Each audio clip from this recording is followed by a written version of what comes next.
Bonjour. Merci François de m'avoir invité à parler. Quand tu dis que je suis venu, je ne suis pas vraiment venu, hein, je suis sur mon ordinateur, mais il se trouve que maintenant j'habite en Bretagne, dans un endroit tout à fait tranquille, et donc c'est de là que je vais vous parler. Voilà, donc bon, peut-être bien que je me présente un peu. Donc moi j'ai fait des études d'agronomie, donc je suis ingénieur agronome, mais après avoir fait ça, j'ai fait de la recherche. J'ai fait de la recherche d'abord en génétique, hein, la génétique, donc la science de l'hérédité, mais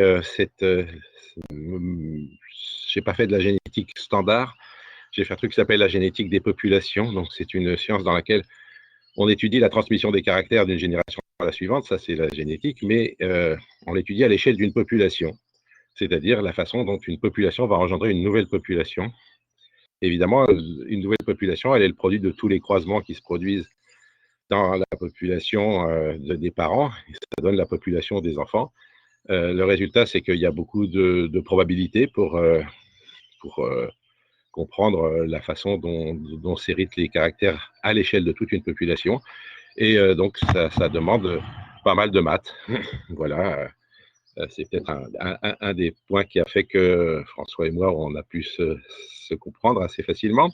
Et puis, donc, étudiant la génétique des populations, eh bien, j'ai étudié l'évolution des formes vivantes, la façon dont les êtres vivants ont évolué au cours du temps, puisque si jamais on pouvait savoir tout ce qui se passe d'une génération à la suivante, eh bien, on pourrait comme ça retracer toute l'évolution. Et c'est ça que j'essaye de faire. Ça demande de la génétique, mais ça demande aussi de l'écologie, puisque ce qui se passe dans une population, bah, ça dépend de l'environnement dans lequel se trouve cette population. Et du coup, on va à la fois faire de la génétique, de l'écologie, pour comprendre l'évolution. Et l'évolution, une des choses importantes qu'elle a produites, eh bien, c'est la biodiversité. Et donc, je, je m'intéresse beaucoup à la question de la biodiversité et je vais vous en parler. Alors, ce faisant, je me suis retrouvé confronté à toute une série de problèmes de relations entre sciences et société. D'une part, parce que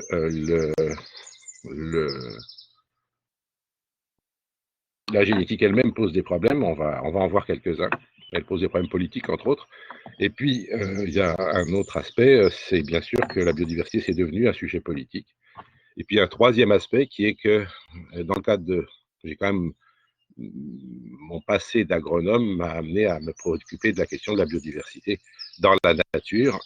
Et et du coup, bien, mais pas seulement dans la nature, mais aussi dans les champs, dans les agro-écosystèmes.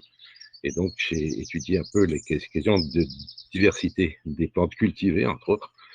Et ça aussi, ça pose des tas de problèmes de relations entre sciences et société. On va y revenir. Je vois qu'il y a des trucs qui s'écrivent sur le... Donc, bon, je peux pas vraiment lire ce qui se passe sur la discussion générale. S'il y a des choses que je dois voir, il faut me le dire. Oui, ben pour l'instant, c'est des bons jours. Hein. Donc, voilà. Voilà. Je surveille et je n'hésiterai pas à t'interrompre. Voilà, hésite surtout pas, François. Hein. Voilà. Bien, donc j'ai préparé un petit PowerPoint pour présenter ce que je veux raconter aujourd'hui et je vais maintenant le partager avec vous. Je, je vais donc... Ça, hop.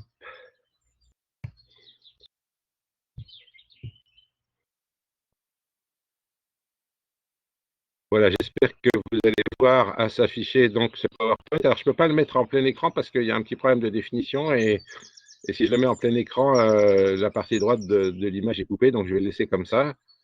Si vous l'agrandissez donc en cliquant en haut à droite, vous devrez pouvoir voir à peu près ce qui se passe. Il y a pas mal de texte dans ce que je vous ai mis. Évidemment, le jeu ne consistera pas à lire tout le texte, mais je voudrais vous mettre en exergue certains passages.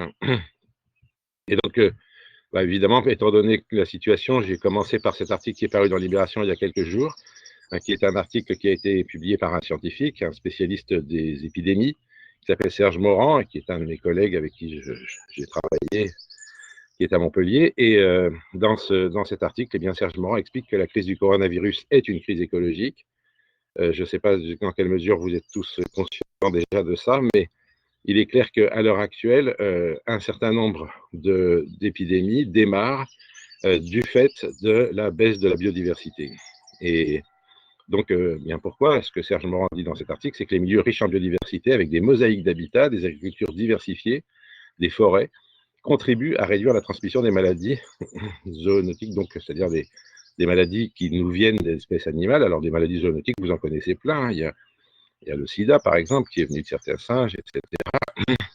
Et donc, les écosystèmes qui ont plus de biodiversité présentent moins de maladies comme ça et sont plus résilients. Ce n'est pas tout à fait intuitif parce que on pourrait imaginer qu'au fond, c'est la faute des chauves-souris si jamais on attrape actuellement ce coronavirus. Et en réalité, ce n'est pas vraiment de la faute des chauves-souris. Les chauves-souris, tant qu'elles restaient là où elles étaient, eh bien, elles ne posaient pas de problème. Simplement, en détruisant leurs habitats, on les a amenées à aller ailleurs que là où elles étaient avant. Et là, du coup, elles ont rencontré d'autres trucs, par exemple des pangolins.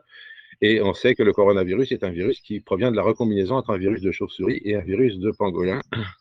Alors, comment la rencontre s'est faite, on ne sait pas bien. Peut-être à partir de viande de brousse, hein, c'est-à-dire qu'on mange des chauves-souris, on mange la pharmacopée chinoise utilise énormément de choses, mais on mange des pangolins et on a sûrement créé des rencontres tout à fait improbables dans ce genre de cas. Ouais, alors qu'est-ce qui se passe? Pourquoi est-ce que quand il y a plus de biodiversité, il y a moins d'épidémies? Eh bien, parce que quand il y a beaucoup d'espèces, en fait, il y a ce qu'on appelle un effet de dilution.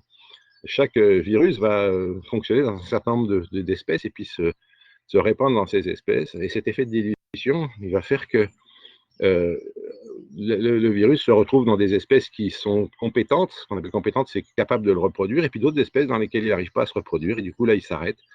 Et il y a une espèce d'équilibre qui se produit à l'échelle de l'ensemble de l'écosystème, dans lequel les maladies restent à une place raisonnable. Évidemment, moins il y a d'espèces, ben moins cet effet de dilution fonctionne. Et ça marche aussi bien dans nos pays tempérés que dans les autres.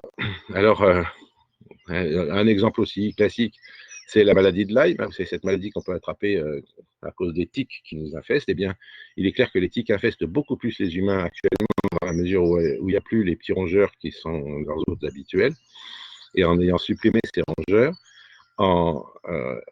certains de ces rongeurs, eh bien, on a favorisé la maladie de Lyme. Et puis aussi, d'ailleurs, en tuant les renards, on favorise certains rongeurs porteurs des virus. Et donc, voilà, on a toute une série de maladies comme ça qui se répandent parce que les écosystèmes sont trop simplifiés. Et le fonctionnement global de ce système-là est très compliqué, ça demande des modèles mathématiques vraiment complexes, mais on peut voir qu'effectivement, les systèmes simplifiés sont des systèmes dans lesquels on a plus de maladies. Alors, la conclusion d'ailleurs que donne Serge Morand dans son article, c'est que pour éviter de nouvelles crises telles que celle du coronavirus, eh bien, nos dirigeants doivent absolument comprendre que la santé et même la civilisation humaine ne peuvent se maintenir qu'avec des écosystèmes qui marchent bien, qu'il existe des limites planétaires à ne surtout pas dépasser, sans quoi cela se retournera contre nous. Pour cela, il faut démondialiser et vite. Vous voyez que la demande de ces scientifiques qui s'occupent d'écologie est une demande assez ambitieuse, puisque démondialiser, ce n'est pas vraiment la direction dans laquelle on va à l'heure actuelle. Et donc, il conclut qu'il faut préserver la biodiversité en repensant l'agriculture. Vous voyez que c'est d'un schéma complètement différent de société qu'il s'agit si on veut arriver à ce que le monde devienne viable pour les populations humaines qui nous succéderont, c'est-à-dire entre autres vous. J'avais dit des choses très comparables, d'ailleurs, il y a un truc qui s'appelle le Blob, et qui est un truc qui raconte un peu de science sur le site de la Cité des Sciences, vous pourrez le trouver. Hein. Pendant le confinement, il m'avait demandé de venir discuter un peu avec eux de ce qui se passait.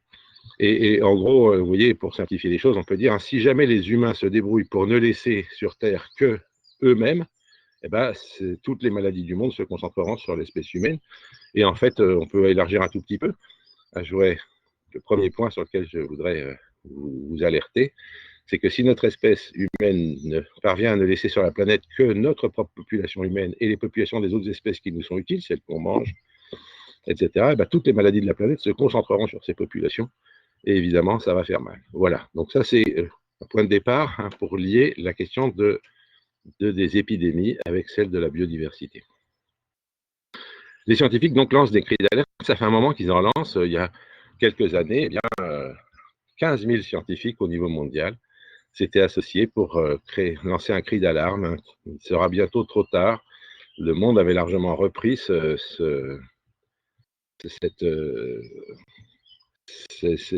appel des 15 000 scientifiques. Et alors, vous voyez là, le titre, c'est 15 000 scientifiques alertent sur l'état de la planète. Bien sûr, la planète elle-même, elle s'en fiche un peu de ce qu'on fait, hein, mais effectivement, les formes vivantes qui habitent la planète, elles sont tout à fait sensibles aux actions humaines et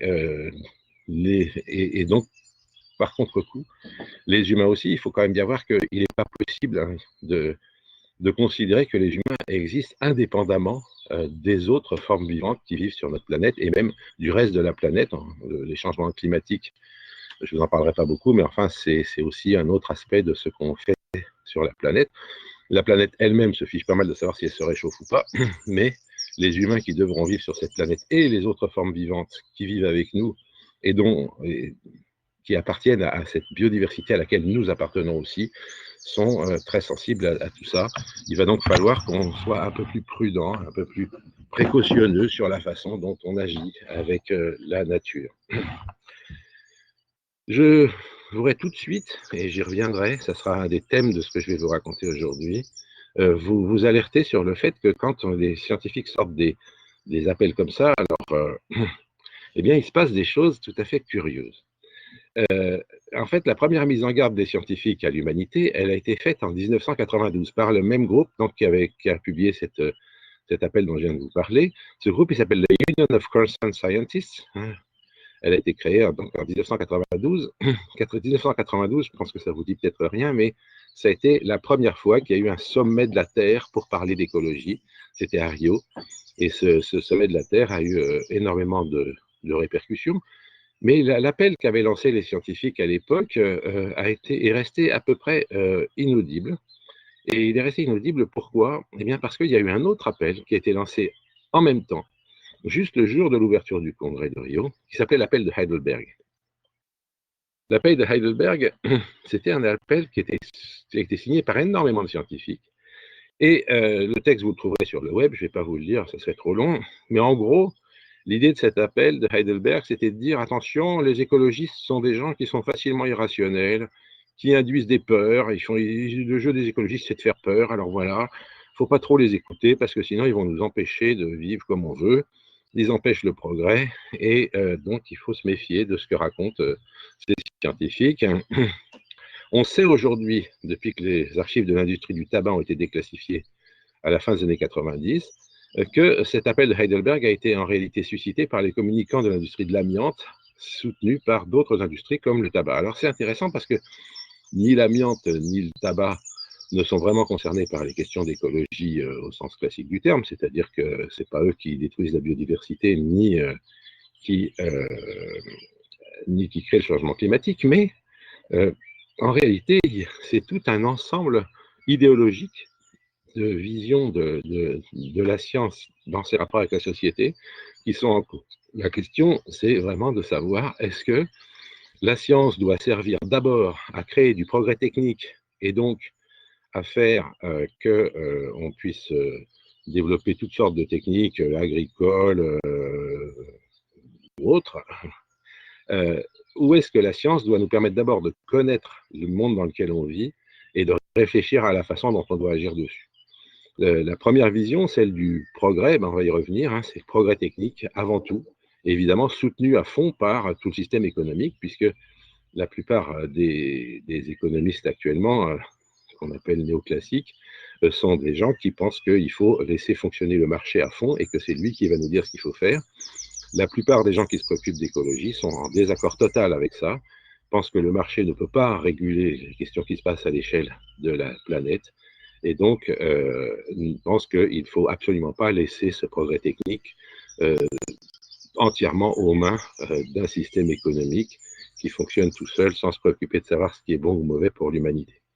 Il y a donc, vous voyez, un rapport compliqué entre la science et la société, et même entre la science et la politique, hein, puisque les grandes options idéologiques existent dans la science et ne sont pas les mêmes selon à quelle branche de la science vous vous adressez. Il est clair que les gens qui font de la biologie moléculaire et qui jouent avec de l'ADN et qui s'amusent à faire des OGM, etc., ont une vision beaucoup plus centrée sur l'idée que c'est le progrès technique et l'application industrielle des résultats de la science qui est la grande priorité des sciences.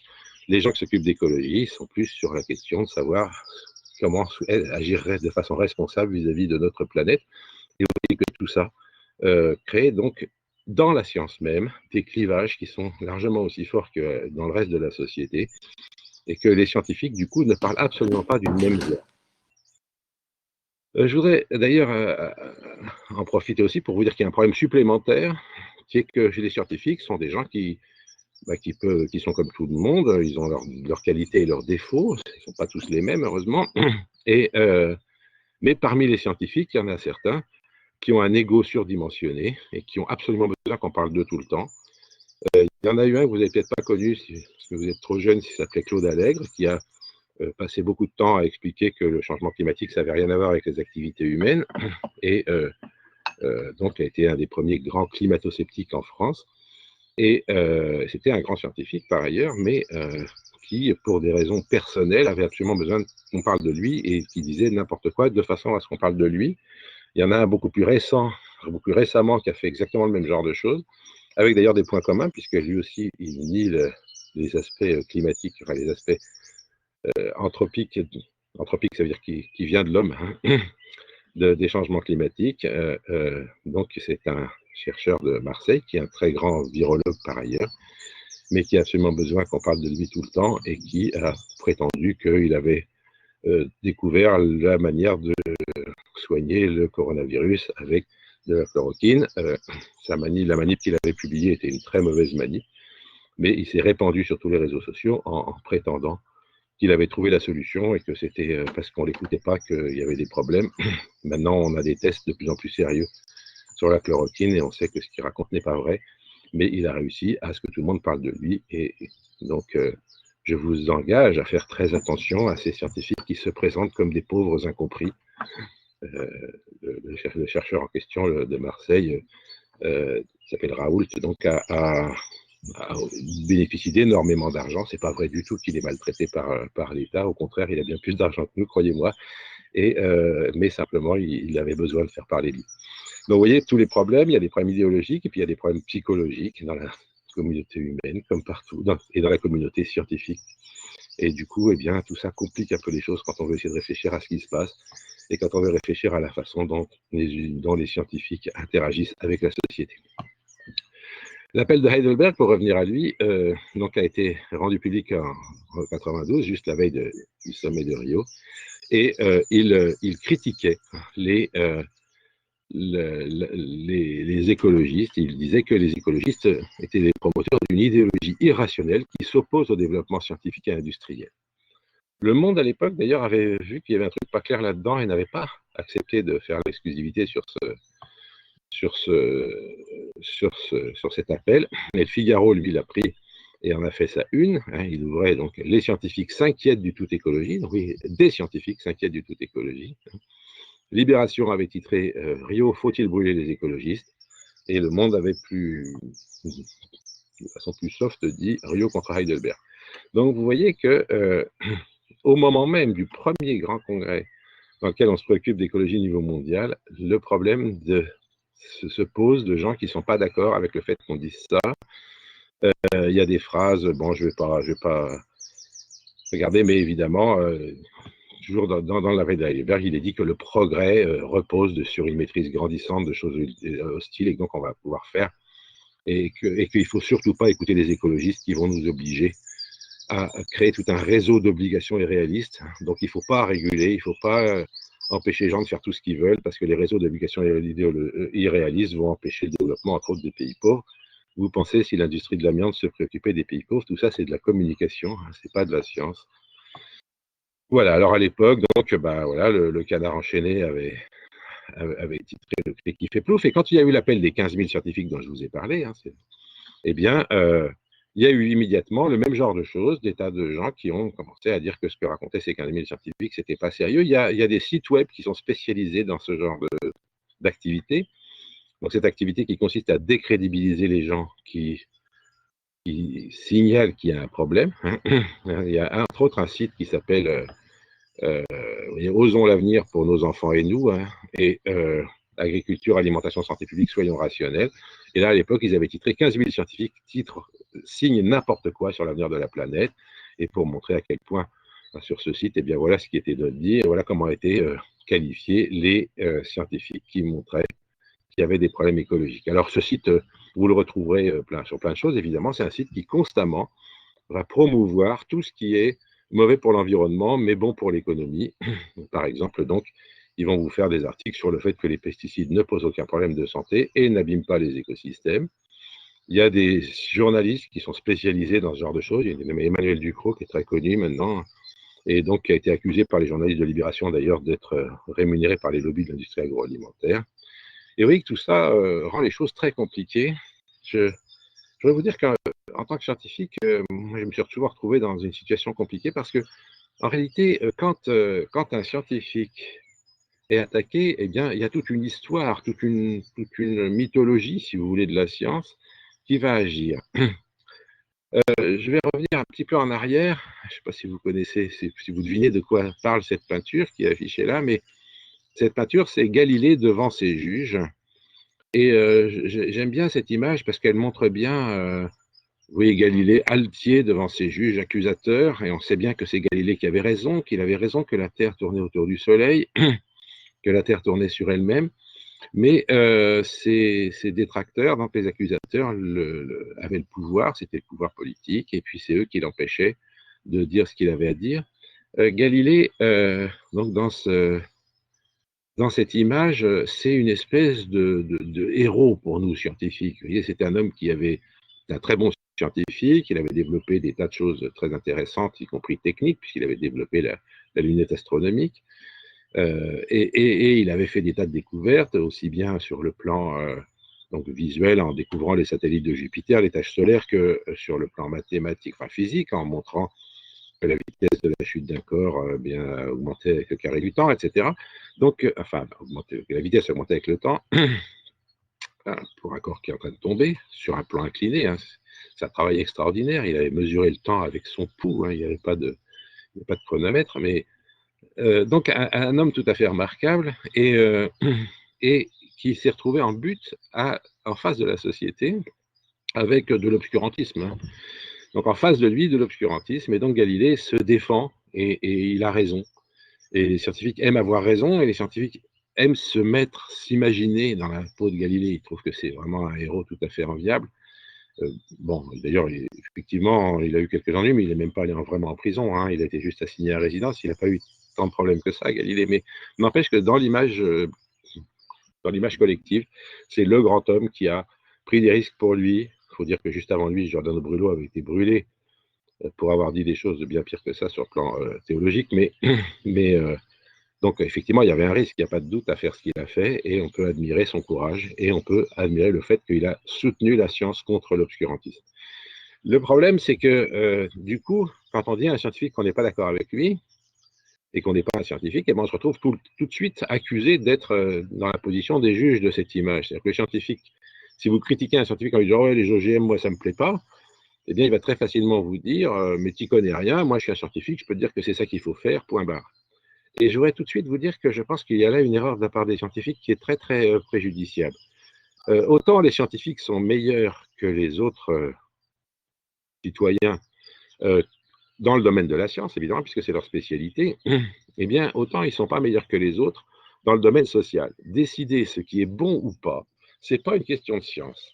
Le bien, le mal, le bon ou le mauvais sont des questions qui sont, je dirais,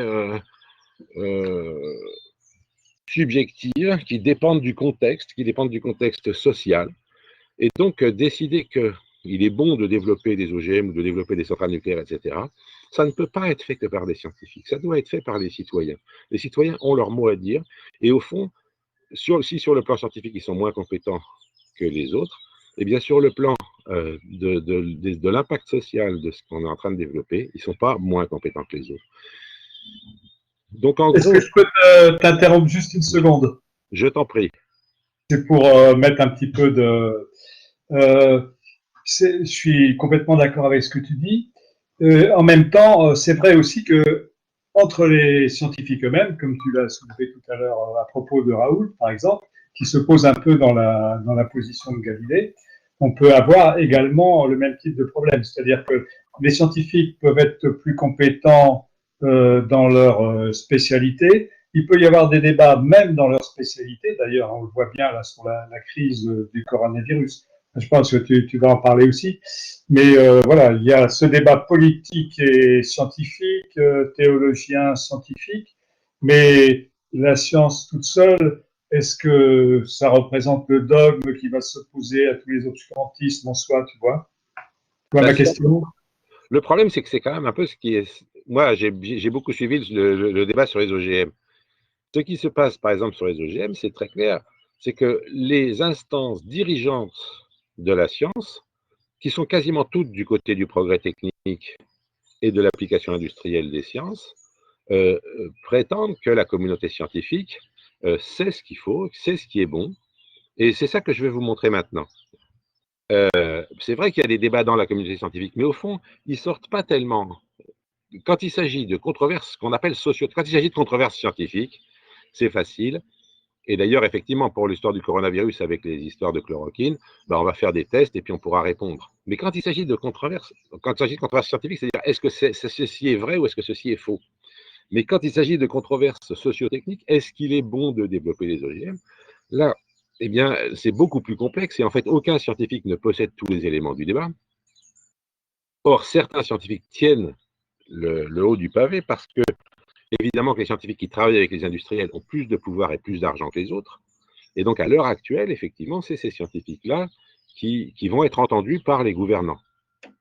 Alors, évidemment, il arrive que les gens comme moi, par exemple, ou comme Nicolas Hulot, puissent arriver Nicolas Hulot, je le cite parce que je travaille avec lui, hein, j'ai présidé le conseil scientifique de sa fondation et je travaille toujours dans cette fondation.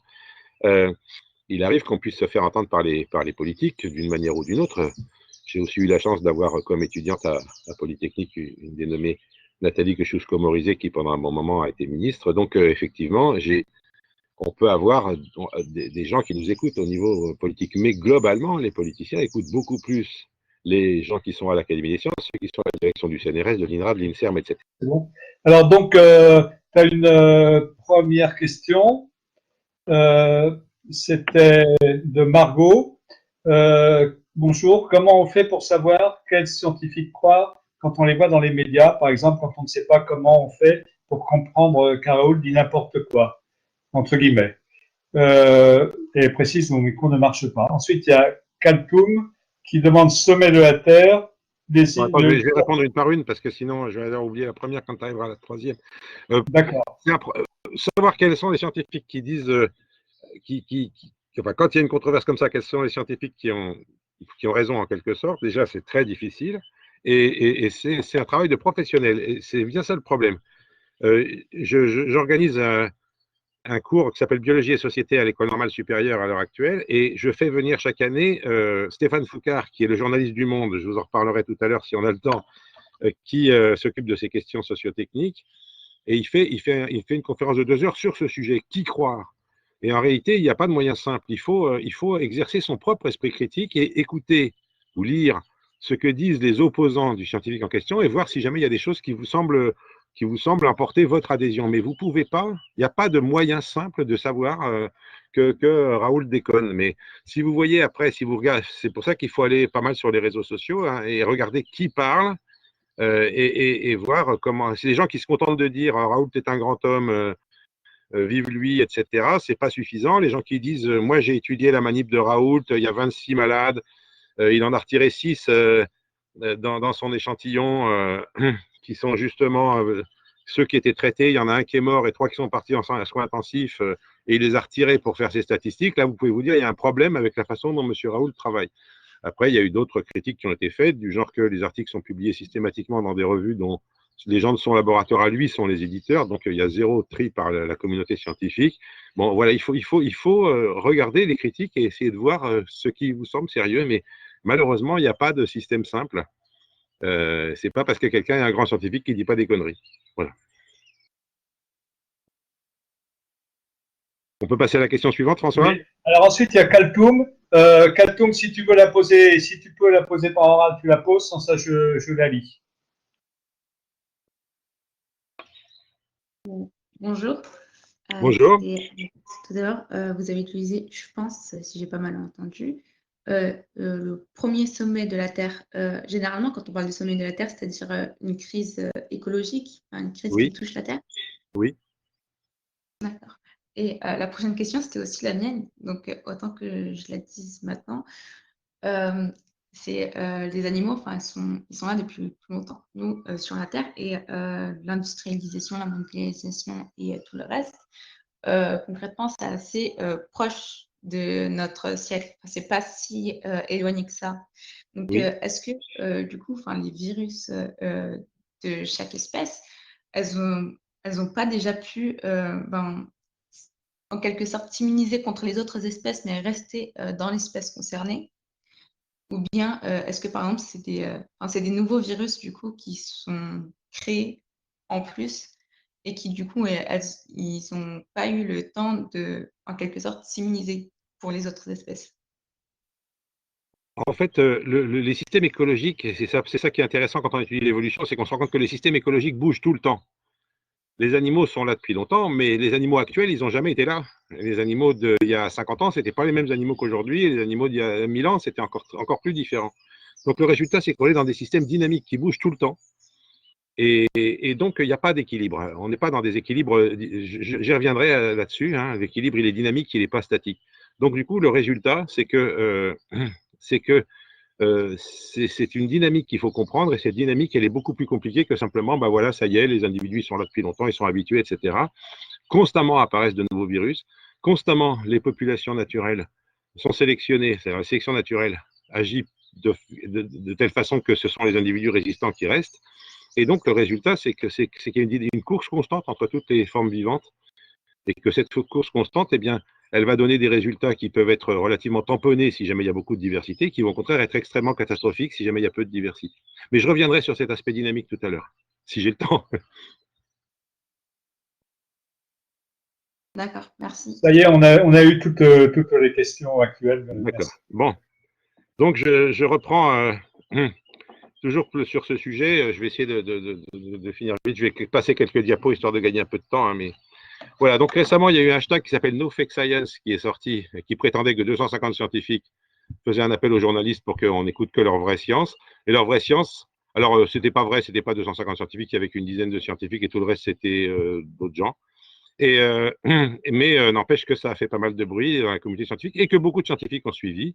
Et qu'est-ce qu'ils disaient? Eh ben, ils disaient par exemple que le glyphosate c'était vachement bien, etc., etc. Comme si tous les scientifiques étaient d'accord pour dire que le glyphosate c'est bien. Alors, je vais vous dire qu'il y a eu des études sociologiques sur ces questions. Il y a un livre qui s'appelle Les marchands de doute qui est sorti il n'y a pas très longtemps, qui montre comment l'industrie du tabac a favorisé le fait que des gens euh, payés par l'industrie du tabac, mais c'est pas seulement qu'ils étaient payés, c'était des grands scientifiques. Des grands scientifiques ont défendu l'idée que le tabac n'était pas mauvais du tout, au moment où, au début, on commençait à montrer que c'était dangereux. Et on reviendra sur ces questions parce que c'est très important. Maintenant, je voudrais parler un petit peu de biodiversité, puisque en plus les questions se posent là. Donc, effectivement, vous voyez à droite un dessin de Charbre, qui est un dessinateur qui est mort avec les autres dans Charlie Hebdo, mais qui m'avait fait ce petit dessin un jour sur un coin de nappe, un jour où on discutait de tout ça. Et donc, vous voyez que la question de savoir comment on croit à un scientifique ou pas, bah, c'est compliqué. Et je vais vous parler de la biodiversité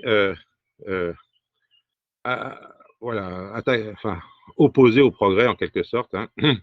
Donc, bon, bah, la biodiversité se porte mal. Je vais pas vous faire, je vais passer vite là-dessus, vous le savez tous. Il y a eu, bon, je passe là-dessus. La question de la relation entre la nature et le progrès est une question compliquée dans les sciences. Au 18e siècle, c'est au 18e siècle que ça commence. Au 18e siècle naît la vision actuelle du progrès. Jusqu'au 18e, il y avait des débats pour savoir si les choses anciennes étaient meilleures ou moins bonnes que les choses nouvelles. Et à partir du 18e, on va décider qu'il y a un progrès général et que les choses nouvelles sont meilleures que les choses anciennes. Alors, ce n'est pas tout le monde, hein. Il y avait des gens comme Jean-Jacques Rousseau, par exemple, qui lui défendait le fait que la nature était bonne et que les humains n'étaient pas très bons, hein, que la nature lui offre harmonie et proportion alors que le genre humain ne lui offre que confusion et désordre. On avait même au Jardin des Plantes, où je travaille maintenant, un dénommé Bernardin de Saint-Pierre qui expliquait que la nature était tellement bonne qu'elle avait tout fait pour que les hommes soient heureux. La preuve, c'est que le melon a des dessins de tranches pour être mangé en famille. Donc, vous voyez que c'était quand même un petit peu béat comme vision de la nature. Mais en même temps que ces gens qui défendaient l'idée que la nature est bonne, eh bien, il y avait des gens qui défendaient l'idée que la nature est mauvaise. Et le plus célèbre, il s'appelait Buffon. C'était le plus grand naturaliste français du XVIIIe siècle. Il dirigeait le Jardin du Roi, qui est devenu le Jardin des Plantes depuis. Et Buffon était aussi un industriel, remarquez, il avait des forges.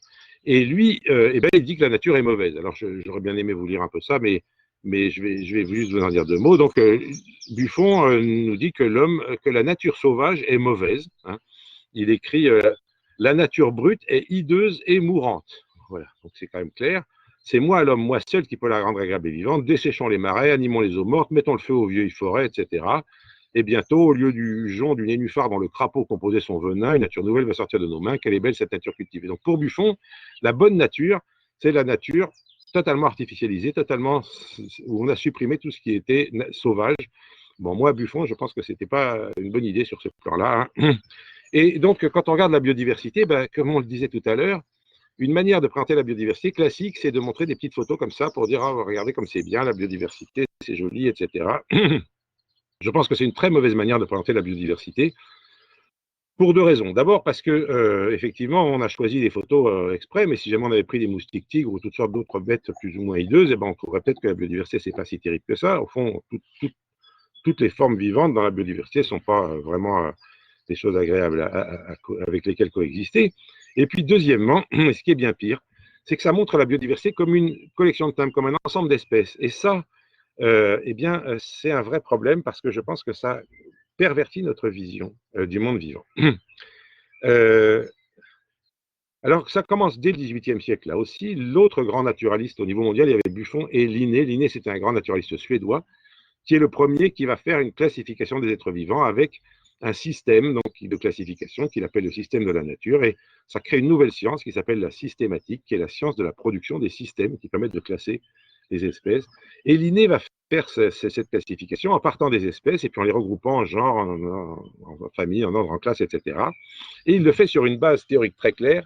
Toutes les espèces tiennent leur origine de leur souche, en première instance de la main même du Créateur Tout-Puissant, car l'auteur de la nature, en créant les espèces, imposa à ces créatures une loi éternelle de reproduction et de multiplication dans les limites de leur propre type. Vous voyez que Linné, qui présente la nature comme ayant été créée une fois pour toutes, avec des espèces qui ne bougeront jamais et qui sont éternelles. Et c'est des espèces qui ont été créées dès le départ par la Genèse. Et cette vision du monde fondée sur la Genèse, eh bien, elle nous pose un problème en tant que scientifique parce que on sait maintenant que ce n'est pas vrai, qu'il n'y a pas eu du tout une création d'un seul coup, que toutes les choses sont apparues progressivement, qu'elles se sont différenciées les unes à partir des autres. C'est Darwin donc, qui va comprendre ça et qui va comprendre effectivement qu'il y a eu ce processus de sélection naturelle qui a fabriqué la biodiversité. Et Darwin va résumer ses idées dans ce schéma. Alors, agrandissez-le si vous ne le voyez pas bien, il est assez important. J'ai malheureusement pas le temps là de vous le détailler. Mais donc, le temps va de bas en haut.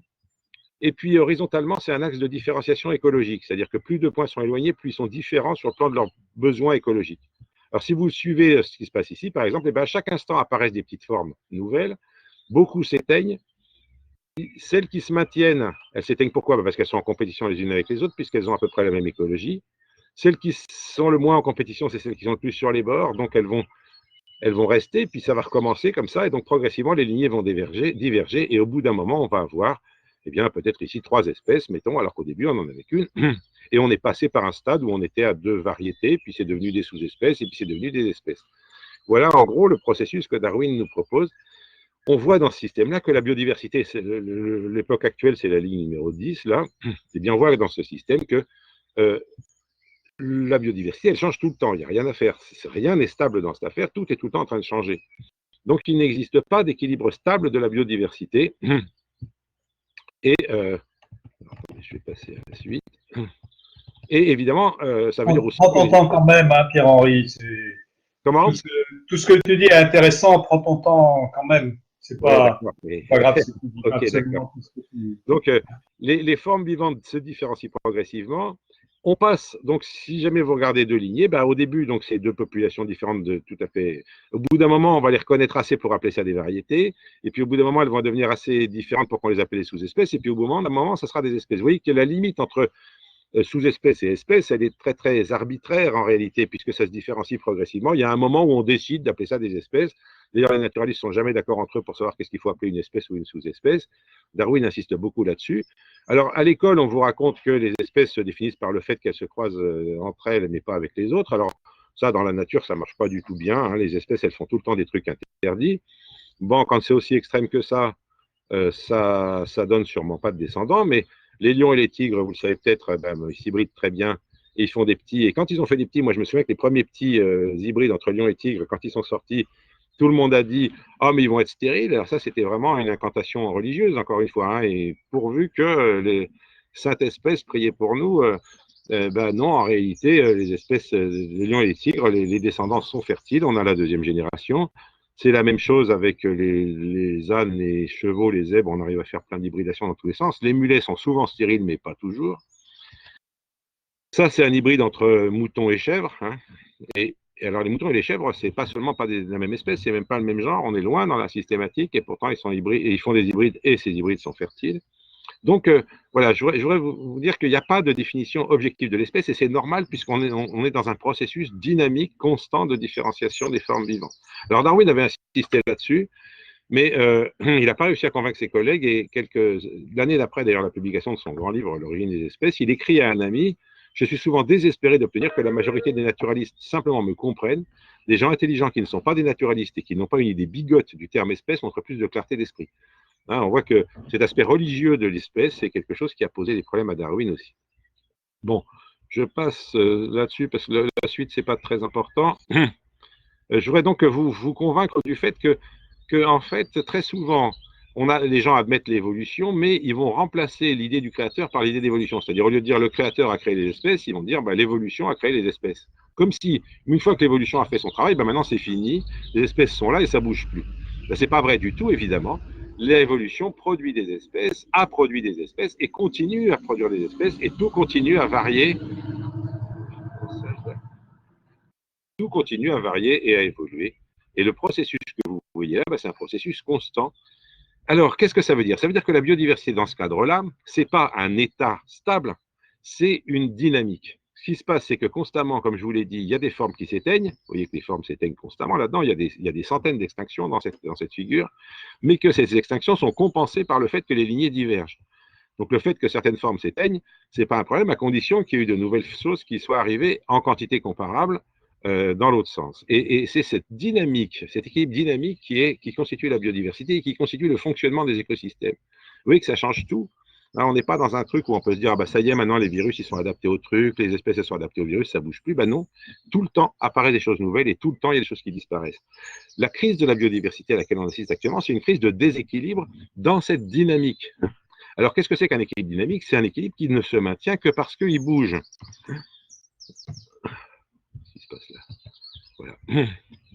C'est-à-dire que là, vous voyez un vélo, vous savez que c'est parce qu'il avance qu'il ne va pas tomber. Si jamais il ne bougeait pas, eh bien évidemment, c'est là qu'il tomberait. Donc, quand vous avez une dynamique, c'est en la laissant continuer à bouger qu'elle se maintiendra.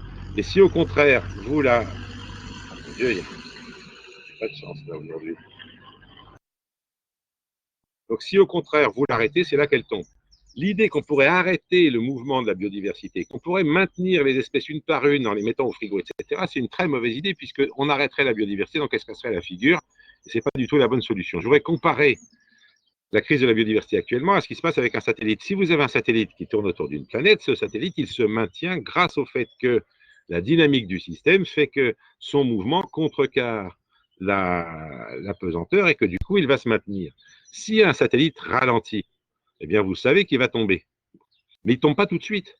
Vous êtes dans la dynamique rentre dans ce qu'on appelle une dynamique d'effondrement. Et c'est ça le point important. c'est qu'un équilibre dynamique, ça ne tombe pas d'un coup, ça rentre dans des dynamiques d'effondrement. Ce qu'on voit actuellement avec la biodiversité, c'est exactement ça. Hein. On voit que les insectes volants en Europe, eh bien, il y en a 80% qui ont disparu en 30 ans. Je reviendrai là-dessus tout à l'heure. Hein. Et que si vous regardez groupe par groupe, tout est en train. Alors quand je vous dis que 80% a disparu, attention, ce n'est pas 80% des espèces, c'est 80% de la biomasse d'insectes. Donc là, moi, je suis dans une zone relativement préservée. Il y a encore des oiseaux et on les entend le matin. Mais il y a des tas d'endroits maintenant en France où vous n'entendez plus un seul oiseau le matin. Pourquoi? Parce qu'il n'y a plus d'insectes. Donc tout est en train de se casser la figure. Et 80% de la biomasse, évidemment, c'est une énorme perte. Et ça veut dire qu'on est en train de voir s'effondrer la biodiversité en général. Donc, c'est vrai pour les insectes, c'est vrai pour les mammifères. Et il y a un groupe, donc vous savez peut-être que pour le climat, il y a un truc qui s'appelle le GIEC, qui est l'instance intergouvernementale mondiale qui donne des avis aux dirigeants sur les questions du climat. Eh bien, pour ce qui concerne la biodiversité, il y a la même chose. Hein. Il y a un truc qui s'appelle l'IPBES. Et l'IPBES a récemment fait un communiqué dans lequel elle montre que la biodiversité est en plein effondrement et qu'on est dans une situation tout à fait critique vis-à-vis du maintien de la diversité des formes vivantes. Alors, il donne des tas d'exemples. Vous pourrez trouver ce truc-là très facilement sur le web si ça vous intéresse. Hein. Cherchez rapport de l'IPBES, il existe en français. Et vous verrez que pour toutes les formes vivantes, eh ben, tout est en train de se casser la figure. Et on peut développer pour chaque groupe d'êtres vivants ce qui est en train d'arriver. Et tout va dans le mauvais sens. Donc, il n'y a pas moyen de voir quoi que ce soit qui aille bien. Je voudrais finir sur cette histoire de dynamique pour essayer de vous faire comprendre un petit peu la situation. Au fond, notre propre corps est en équilibre dynamique avec son environnement. Nous mangeons, nous excrétons, nous respirons, et c'est ça qui fait qu'on est vivant. Imaginez quelqu'un qui vous dise « Je t'aime, je veux te conserver, je vais te mettre au frigo ». Évidemment que vous ne seriez pas d'accord, et vous ne seriez pas d'accord parce que vous savez bien que, bien sûr, ça conserverait votre forme, mais ça ne garderait pas ce que vous êtes vraiment. La biodiversité, c'est la même chose. Si jamais vous la mettez au frigo, si vous pensez la conserver en gardant les choses telles qu'elles ne bougent plus, eh bien, vous la tuez. Et donc, la solution pour la biodiversité, ce n'est pas de garder les choses une par une, c'est au contraire de remettre en œuvre de la dynamique, c'est-à-dire d'enlever les causes qui font qu'on est en train de se casser la figure. Conserver les choses une par une, ça ne sert à rien. Ressusciter les mammouths, c'est encore pire, ça ne sert absolument à rien. Ce qui peut servir à quelque chose, c'est d'arrêter avec les choses qui sont tout à fait catastrophiques. Alors, donc, il s'agit d'action de l'homme et je voudrais là-dessus vous parler de la façon dont les humains et la science traitent la biodiversité en général. Et pour ça, je voudrais vous donner un exemple, parce que un exemple tout à fait différent, mais qui va peut-être vous montrer comment les problèmes de diversité, les problèmes de science et les problèmes de société se mélangent dans nos histoires. Alors d'ailleurs, à gauche, j'ai mis une petite affiche qui est l'affiche de l'exposition internationale de Chicago en 1933, qui titrait « Un siècle de progrès ». C'est très intéressant cette idée de progrès, l'idée que l'humanité est en progrès constant. Dire ça en 1933, c'est quand même très fort, parce que quand même dans le siècle qui vient de passer, on a inventé la Première Guerre mondiale, on a inventé la première grande crise économique, mais n'empêche, on continue à croire que tout ça, c'est le progrès. L'idée de remettre en cause, l'idée que c'est un progrès général et constant, et qu'en réalité, peut-être qu'il faudrait se donner plus de garde-fous sur ce qu'on fait, ne va commencer à faire son chemin dans la société globalement qu'à la fin du XXe siècle, début du XXIe, avec justement l'émergence de l'écologie, et de l'écologie politique en particulier. Alors, parmi les progrès qui ont été proposés au début du XXe siècle, il y en a un qui est très intéressant, c'est l'eugénique. L'eugénique, ça a été une science défendue par un cousin de Darwin qui s'appelait Galton, et qui propose d'étudier les méthodes sous contrôle social qui améliorent ou détériorent les qualités raciales des futures générations, que ce soit physiquement ou mentalement. Je vous dis tout de suite que Darwin n'était pas d'accord avec son cousin là-dessus.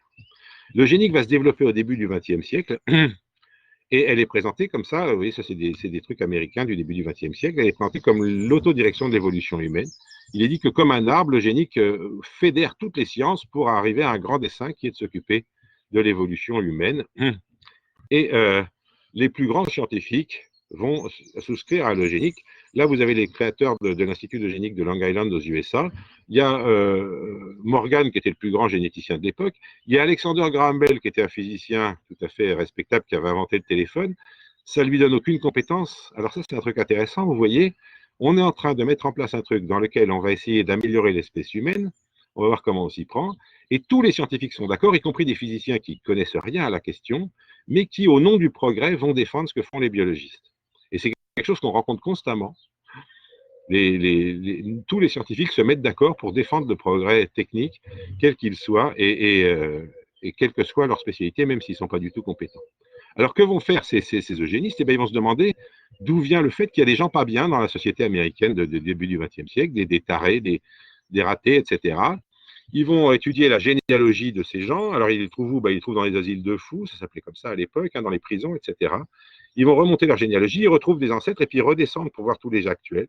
Ils ont trouvé une dénommée Adagio qui vit en 1740, et ils ont retrouvé tous ses descendants presque, enfin 92%, et il y a des débiles mentaux, des pervers sexuels, des illégitimes, c'est-à-dire nés hors mariage, à l'époque c'était considéré comme très grave, des criminels, etc. Donc vous voyez que tout ça, eh bien c'est pas bien. Adagio qu'en 1740, si elle n'avait pas fait d'enfant, ça aurait été vraiment mieux pour la société. Voilà ce que disent nos eugénistes. Parce que tout ça, c'est génétique, disent-ils. Et ça, vous voyez, c'est une étude d'une famille dans laquelle se transmet un gène, et ce gène, il détermine le fait d'être illégitime, d'être né hors mariage. Alors, je voudrais que vous soyez bien clair, hein. Évidemment qu'il n'y a pas de gènes qui font qu'on est hors mariage, mais à l'époque, on va raconter ça, et on va expliquer que tous les problèmes sociaux viennent de gènes qui sont mauvais, et que donc il faut stériliser les gens qui ont des mauvais gènes. Alors, la grande presse de l'époque, le Sunday Oregonian, c'est un journal que tous les gens dans l'Oregon lisent le dimanche, hein. Eh bien, là, on vous montre la descendance de Karl et Anna. Alors, en rouge, en noir, c'est les normaux, en rouge, c'est les débiles qui sont dans un asile, et en bleu, c'est les débiles qui ne sont pas dans un asile. Et vous voyez que ça, c'est deux débiles dans un asile. Ils ont eu 3 filles. Et il y en a une normale, et malheureusement, on ne sait rien de ses enfants, mais les 2 autres étaient des débiles, et elles ont fait que des débiles dans leurs descendants. Donc, il faut absolument stériliser ces gens, et c'est ce qu'on va faire. C'est ce qu'on va faire au 1er janvier 1935 aux USA. On a déjà plein d'États qui ont adopté des lois eugénistes, c'est-à-dire qui stérilisent les gens considérés comme ayant des mauvais gènes. On en a déjà stérilisé 21 000 et quelques, et il y aura des procès pour de dames qui ne veulent pas être stérilisées, comme les dames Buck, et le juge de la Cour suprême va conclure 3 générations d'imbéciles, c'est assez, et elles seront stérilisées. 65 000 personnes vont être stérilisées aux USA au début du XXe siècle dans cette opération. Alors sachez que les USA, ça a été un des pays phares, mais dont on a le plus parlé, mais en fait, il y en a eu des tas d'autres, hein. Il y a eu les pays scandinaves ont fait la même chose, la Suisse, et évidemment, l'Allemagne nazie a été la championne du monde de stérilisation à cette époque-là, avant donc les camps de concentration. Et je voudrais insister sur le fait que toute la communauté scientifique a été en faveur de cette pratique d'eugénisme. Donc, c'est pas un truc fait par des fous furieux dans un coin, c'est un truc où toute la communauté scientifique, au nom du progrès, a été d'accord pour continuer ce truc-là. Alors, j'ai des exemples, hein. Pearson, c'était un très grand statisticien, c'est lui qui a inventé le Ki2, test de corrélation de Pearson, etc. Julian Huxley, c'était un très grand biologiste qui était l'inventeur de ce qu'il a appelé la théorie synthétique de l'évolution.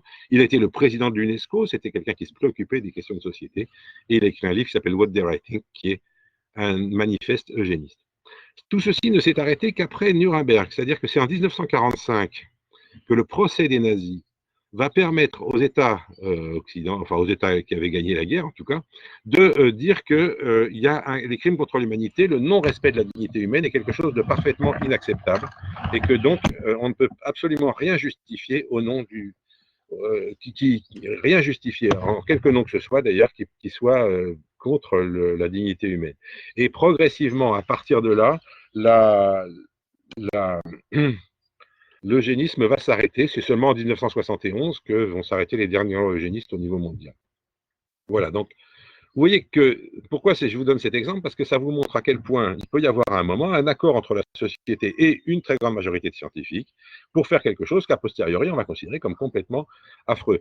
Et moi, une fois, je faisais une conférence là-dessus et les gens m'ont dit, mais comment est-ce que les scientifiques ont pu soutenir un truc pareil? C'est incroyable, etc. Et je leur ai répondu, mais imaginez que dans quelques années, à cause des OGM, il y ait tellement plus de diversité dans les campagnes que les plantes cultivées meurent massivement, et que du coup, il y ait des milliards de gens qui meurent de faim. Comment vous croyez qu'on verra les scientifiques d'aujourd'hui qui ont défendu les OGM? Vous voyez, le problème, c'est que quand on est dans l'action, eh ben, on ne sait pas ce qui se passera. Et donc, c'est très difficile de se projeter sur ce qu'il faudrait faire après. Bon, je vais passer un peu sur la suite. Je voudrais vous parler un petit peu de progrès dans l'agriculture maintenant, et puis on reviendra aux questions plus générales après. Donc l'agriculture, c'est quand même une activité extrêmement dure. François, je ne sais pas s'il y a des questions là. Pardon. Il n'y a pas de nouvelles questions, hein, Bon, pour l'instant. très bien. Ok. Oui, on peut Alors, y je aller, continue. c'est tout à fait, voilà. Très bien. Donc l'agriculture, c'est un domaine c'est un travail très fatigant, très dur, hein. On peut faire des jolies images comme ça, mais les mecs qui sont couchés par terre, là, dans le champ qu'ils sont en train de faucher, c'est pas parce que c'est des paresseux, c'est juste parce qu'ils sont épuisés. Et donc, et les mêmes gestes de récolte ont été, pendant des milliers d'années, faits. On a des images des Égyptiens anciens et de gens, des pratiques actuelles qui sont du même ordre, qui sont vraiment les mêmes gestes, etc. Et évidemment, tout ça, c'est très fatigant et on a pu, heureusement d'ailleurs, aider les agriculteurs à faire un travail moins dur grâce à la mécanisation. Mais le malheur, c'est que, évidemment, tout ça a donné prise à un fonctionnement, à des développements industriels qui sont devenus extrêmement violents sur le plan environnemental, hein.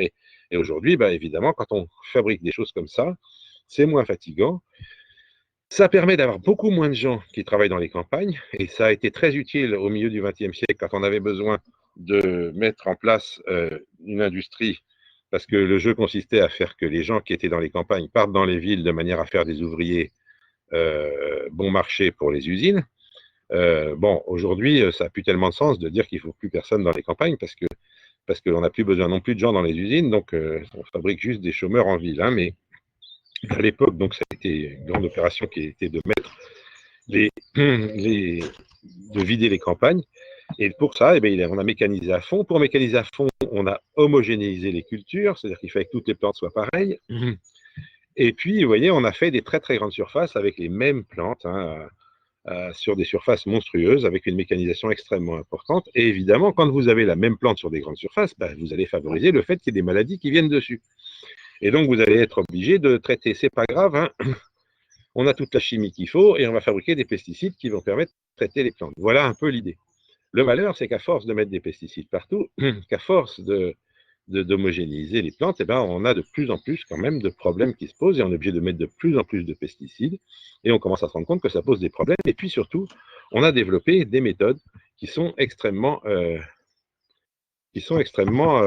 dangereuses. Alors, je vais sauter un peu des trucs et j'y reviendrai éventuellement à ce que je vous racontais là, mais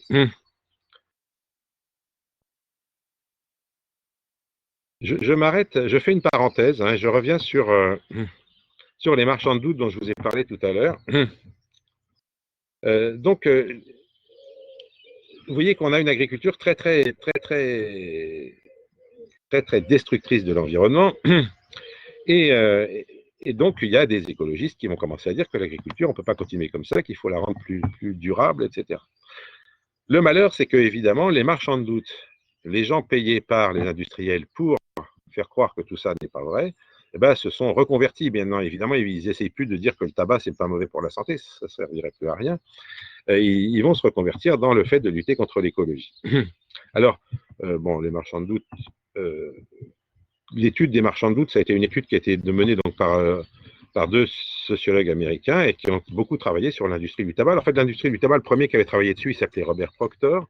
C'était assez intéressant ce qu'il a fait parce qu'il avait travaillé sur plusieurs choses. Il avait travaillé sur la science nazie. Il avait montré que les nazis que Hitler voulait interdire la cigarette, hein. Mais, après, en étudiant toutes ces histoires de cigarettes, Proctor s'est rendu compte qu'il y avait eu en 1987, vous voyez que ça commence à c'est plus tout jeune, hein, un plan destiné à créer un réseau extensif de scientifiques et d'historiens partout dans le monde, hein, et de recruter des savants dont les travaux, les idées pourraient contribuer à forger une narration favorable aux industriels. Voilà, et ça, c'est quelque chose de vraiment qui a vraiment très très bien marché. Ce réseau de scientifiques s'est développé à fond. Et il s'est développé pourquoi? Parce que bien sûr, il y avait des scientifiques qui avaient envie qu'on parle d'eux, mais il y en avait certains qui étaient extrêmement célèbres. Il y avait entre autres le président de l'Académie des sciences américaine qui faisait partie du truc et qui a écrit des tas de choses pour discréditer tous les gens qui disaient du mal du tabac. Pourquoi un scientifique de ce niveau-là a-t-il besoin de faire une chose pareille? Bon, bien sûr, il touchait de l'argent, mais je pense que c'est même pas le principal. Je pense que le principal, il était idéologique. Il était idéologique parce que ces scientifiques, c'était des scientifiques très, alors ce qu'on appellerait aujourd'hui conservateurs aux USA, c'est-à-dire que c'était des scientifiques très anticommunistes. Et vous savez sans doute que alors aux USA, c'était assez courant, hein, et, et, il y avait un dicton assez célèbre, on disait que les écologistes, c'est comme les pastèques, hein, c'est vert dehors et rouge dedans. Donc en réalité, le fait que l'État se préoccupe de savoir si les gens fument ou pas, pour ces scientifiques, c'était un truc dont l'État ne devrait pas s'occuper. Les gens, ils font ce qu'ils veulent et c'est pas à l'État de s'occuper de savoir si c'est bon ou pas de fumer. Et donc, en fait, idéologiquement, ils étaient contre le fait que l'État se préoccupe de ces questions et donc ils ont facilement cédé aux sirènes des producteurs de tabac qui leur demandaient de dire du bien de leurs choses. Oui, bon, je passe, ça je vous l'ai déjà dit. Et donc, voilà, cette conspiration du tabac a très très bien marché pendant des années et a permis de reculer d'à peu près 30 ans les lois anti-tabac qui sont pu sortir ensuite. Et donc, même l'OMS, hein, l'Organisation mondiale de la santé, s'est rendu compte en 2000 que les cigarettiers avaient infiltré leur propre organisation, hein, et empêchaient l'OMS de dire la vérité, de voir la vérité même sur ces questions. Voilà, donc tout ça a été repris dans le monde par Stéphane Foucart, dont je vous parlais tout à l'heure. En réalité, bon, je passe là-dessus, c'est pas la peine de vous donner des détails historiques trop puissants. Voilà.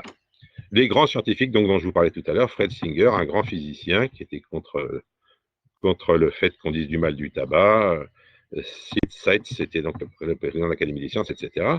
Et donc voilà ce que je vous disais tout à l'heure, hein, voilà. Le problème politique de l'écologie, qui sont considérés comme des dangereux gauchistes et qu'il ne faut surtout pas laisser s'exprimer. Et donc, on va, à cette époque-là, et ça continue à marcher, essayer quelle était la stratégie des cigarettiers? Ça a été de dire, on va mettre en place des recherches, on va favoriser des scientifiques qui font une science objective, true science, objective science, et ils vont constamment nier les résultats qui dérangent les industriels, mais non pas en les niant comme ça, mais en disant non, mais scientifiquement, c'est pas vrai. Et donc, la vraie science, c'est comme le truc no fake science de tout à l'heure. Hein. La vraie science nous dit que le tabac, c'est bon, que les pesticides, c'est bon, etc., etc. Et évidemment, sur le climat, maintenant que le tabac marche plus, les mêmes industriels, non pas les mêmes industriels, mais les mêmes influenceurs se sont mis au service des industriels qui sont contre l'industriel du pétrole, donc par exemple contre les questions de réchauffement climatique. Et donc, vous avez sans doute vu récemment qu'il y a une petite nana qui a été mise en face de Greta Thunberg pour dire que c'était pas vrai ce qu'elle disait, etc. Tout ça, évidemment, ça fait partie du même mouvement qui consiste à essayer constamment de décrédibiliser ce qui se passe. Hein. Et donc, vous voyez que là, encore l'année dernière, il y a eu des tas de groupes, hein, de think tanks, qui sont financés par les industriels, qui ont dit que c'est pas vrai que le climat se réchauffe à cause des hommes. Pardon. Où j'étais là. Donc, il y a un truc qui s'appelle le Heartland Institute, hein, qui montre comment le changement climatique n'a rien à voir avec les humains, etc., etc. Et pourtant, bon, je ne vais pas vous refaire, si jamais ça vous intéresse, on en discutera, mais il n'y a plus aucun doute sur le fait que le changement climatique vient des humains. Alors, Stéphane Foucart et Stéphane Aurel, une journaliste qui s'occupe des questions de pesticides, ont beaucoup travaillé sur ces questions, et en particulier donc sur les marchands de doute liés aux pesticides. C'est-à-dire, on retourne dans le milieu agricole maintenant, mais qu'est-ce qui se passe dans le milieu agricole? Et évidemment, le site, vous vous souvenez peut-être tout à l'heure, je vous ai montré ce site qui dit tout le temps tout ce qui peut de mal sur les gens qui parlent d'écologie. Eh bien, évidemment, ce site a critiqué violemment Stéphane Aurel et Stéphane Foucart. Alors, un des bouquins majeurs qui est sorti il n'y a pas très longtemps sur ces questions, il est de Stéphane Foucart, il s'appelle « Et le monde devint silencieux ». Alors, « Et le monde devint silencieux », pour les gens de ma génération, ça nous parle parce que dans les années 60, il y a eu le Printemps silencieux, qui a été l'un des premiers grands bouquins écologistes sortis par une journaliste qui s'appelait Rachel Carson et qui expliquait que, d'ici peu, le printemps, il n'y aurait plus les chants d'oiseaux qu'il y avait avant. Et c'est ce qu'on est en train, effectivement, de voir se produire. Alors, et le monde devint silencieux de Foucart, il prend un exemple très intéressant, c'est l'effondrement des colonies d'abeilles. Donc, l'effondrement des colonies d'abeilles, en anglais Colony Collapse Disorder, CCD, hein, c'est le fait que les abeilles disparaissent massivement. Il y a des endroits où jusqu'à 90% des colonies d'abeilles s'éteignent. Et aujourd'hui, il y a plein d'endroits dans le monde, et c'est le cas en Californie qui est cité là, où les abeilles, il faut les ramener chaque année. Mais moi, j'ai vu ça en France aussi. J'étais dans le Massif central il y a quelques temps, dans le Rouergue, c'est un petit coin qui est encore relativement préservé. Là, il y avait un gars qui m'expliquait qu'il était éleveur d'abeilles et que maintenant, eh ben, le miel, ça constituait moins de 50% de son revenu, parce que ce qui lui rapporte le plus, c'est de louer ses abeilles. Donc tous les ans, il descend ses ruches, il les loue, donc il les descend dans la grande plaine euh, à côté, enfin, de la Gironde, quoi, et il laisse ses abeilles là-bas pour polliniser les cultures, donc les colzas, etc. Et puis au bout d'un mois, il les remonte. Et au bout d'un mois, il a perdu les 3/4 de ses abeilles. Il y en a les 3/4 qui sont mortes. Hein. Voilà ce qui se passe dans les zones agricoles actuelles. Donc il les retape dans le rouage et il les renvoie l'année prochaine. Donc on est effectivement dans une situation où actuellement les abeilles sont en situation extrêmement critique. Elles ne sont pas les seules. Je vous ai dit tout à l'heure que 80% des insectes étaient en train de s'éteindre. Mais les abeilles, ça nous touche plus parce qu'on les aime bien, qu'elles font du miel et qu'elles pollinisent nos plantes, etc. Alors, qu'on fait? Qu'est-ce qui s'est passé à partir de l'extinction de ces espèces? C'est passé qu'il y a eu des tas de polémiques scientifiques, effectivement. Alors voilà, tout à l'heure on en parlait, hein, les scientifiques ne sont pas d'accord entre eux, très bien. Et le jeu consiste, et la façon, ce qui satisfait le mieux les scientifiques pour comprendre ce qui se passe avec ces abeilles, eh ben, c'est de dire qu'il s'agit d'un phénomène multifactoriel. Hein. Voilà, donc il y a plein de facteurs. Hein, et que c'est très compliqué. Puis il y a un truc qui est considéré comme important, hein, c'est le varroa. Alors qu'est-ce que c'est que le varroa? Je pense que vous ne connaissez peut-être pas.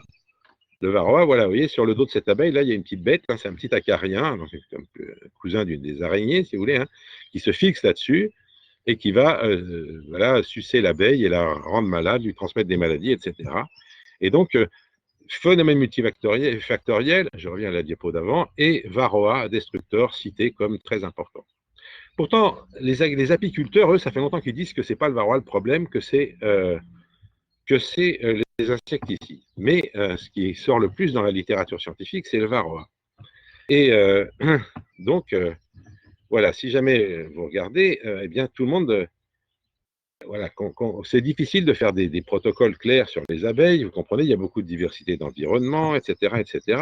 Mais si vous y réfléchissez bien, le problème c'est que le varroa, il existe depuis belle lurette, ça fait belle lurette qui coexiste avec les abeilles. Bon, bah, effectivement, il leur fait un peu du mal, mais il y a le frelon asiatique aussi qui est arrivé, mais enfin bon, il n'en tue pas tant que ça.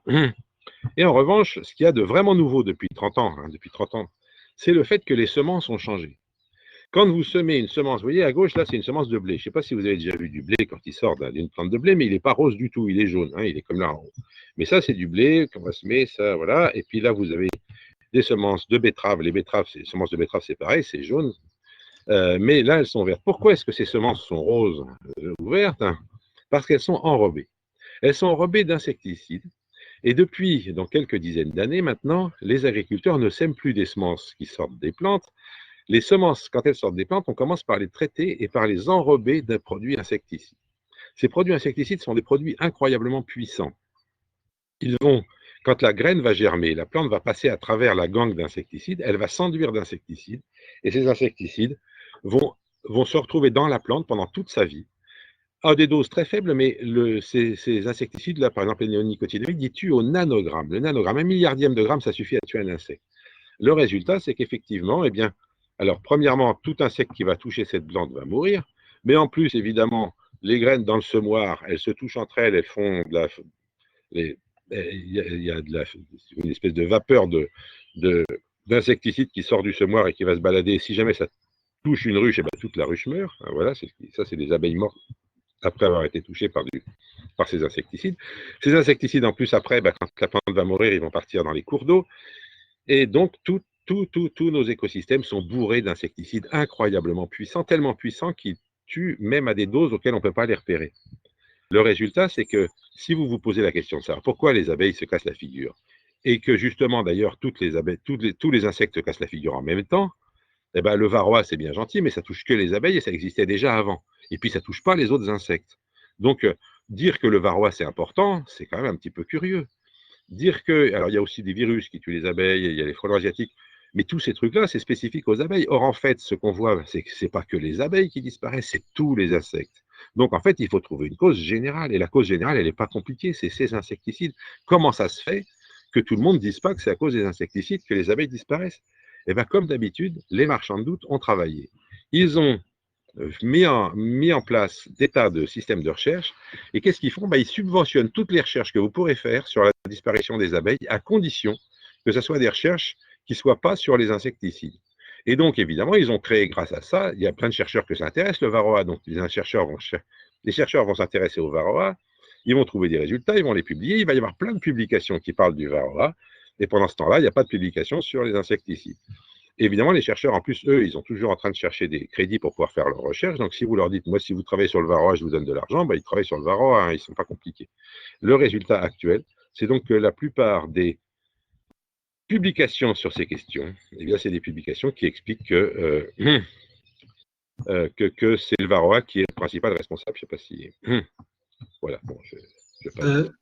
Oui. Henri, là, j'ai une question que je vais te communiquer et tu verras si tu en parles maintenant ou après, parce que c'est pas exactement sur ce que tu viens de dire. Ça te pose pas de problème? Vas-y, pas de problème.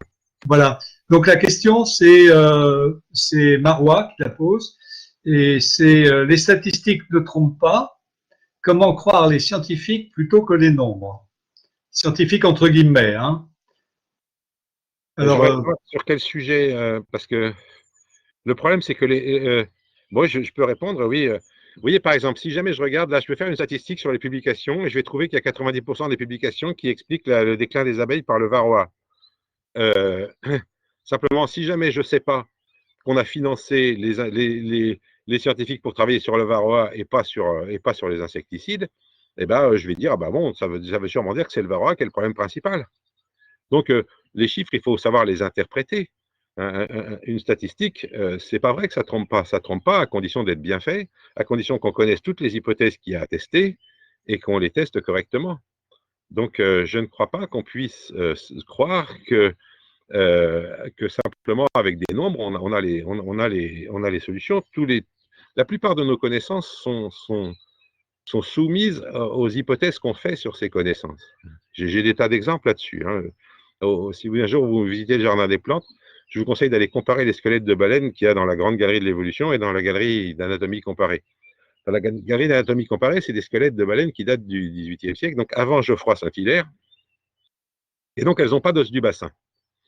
C'est Geoffroy Saint-Hilaire qui s'est dit, comment ça se fait qu'il n'y ait pas de bassin sur les baleines? Quand même, c'est des mammifères, il devrait y en avoir un. Il est allé assister au découpage d'une baleine et il a constaté qu'il y avait un petit bout d'os qui était même plus attaché au squelette et qu'on jetait quand on dépeçait une baleine. Donc, il l'a remis, et donc tous les squelettes de baleines après Geoffroy Saint-Hilaire ont un bassin. Donc, le fait scientifique que les baleines ont un bassin, c'est grâce à Geoffroy Saint-Hilaire et au fait qu'il avait une théorie qui lui permettait de se dire qu'il devait y avoir un bassin qu'on l'a.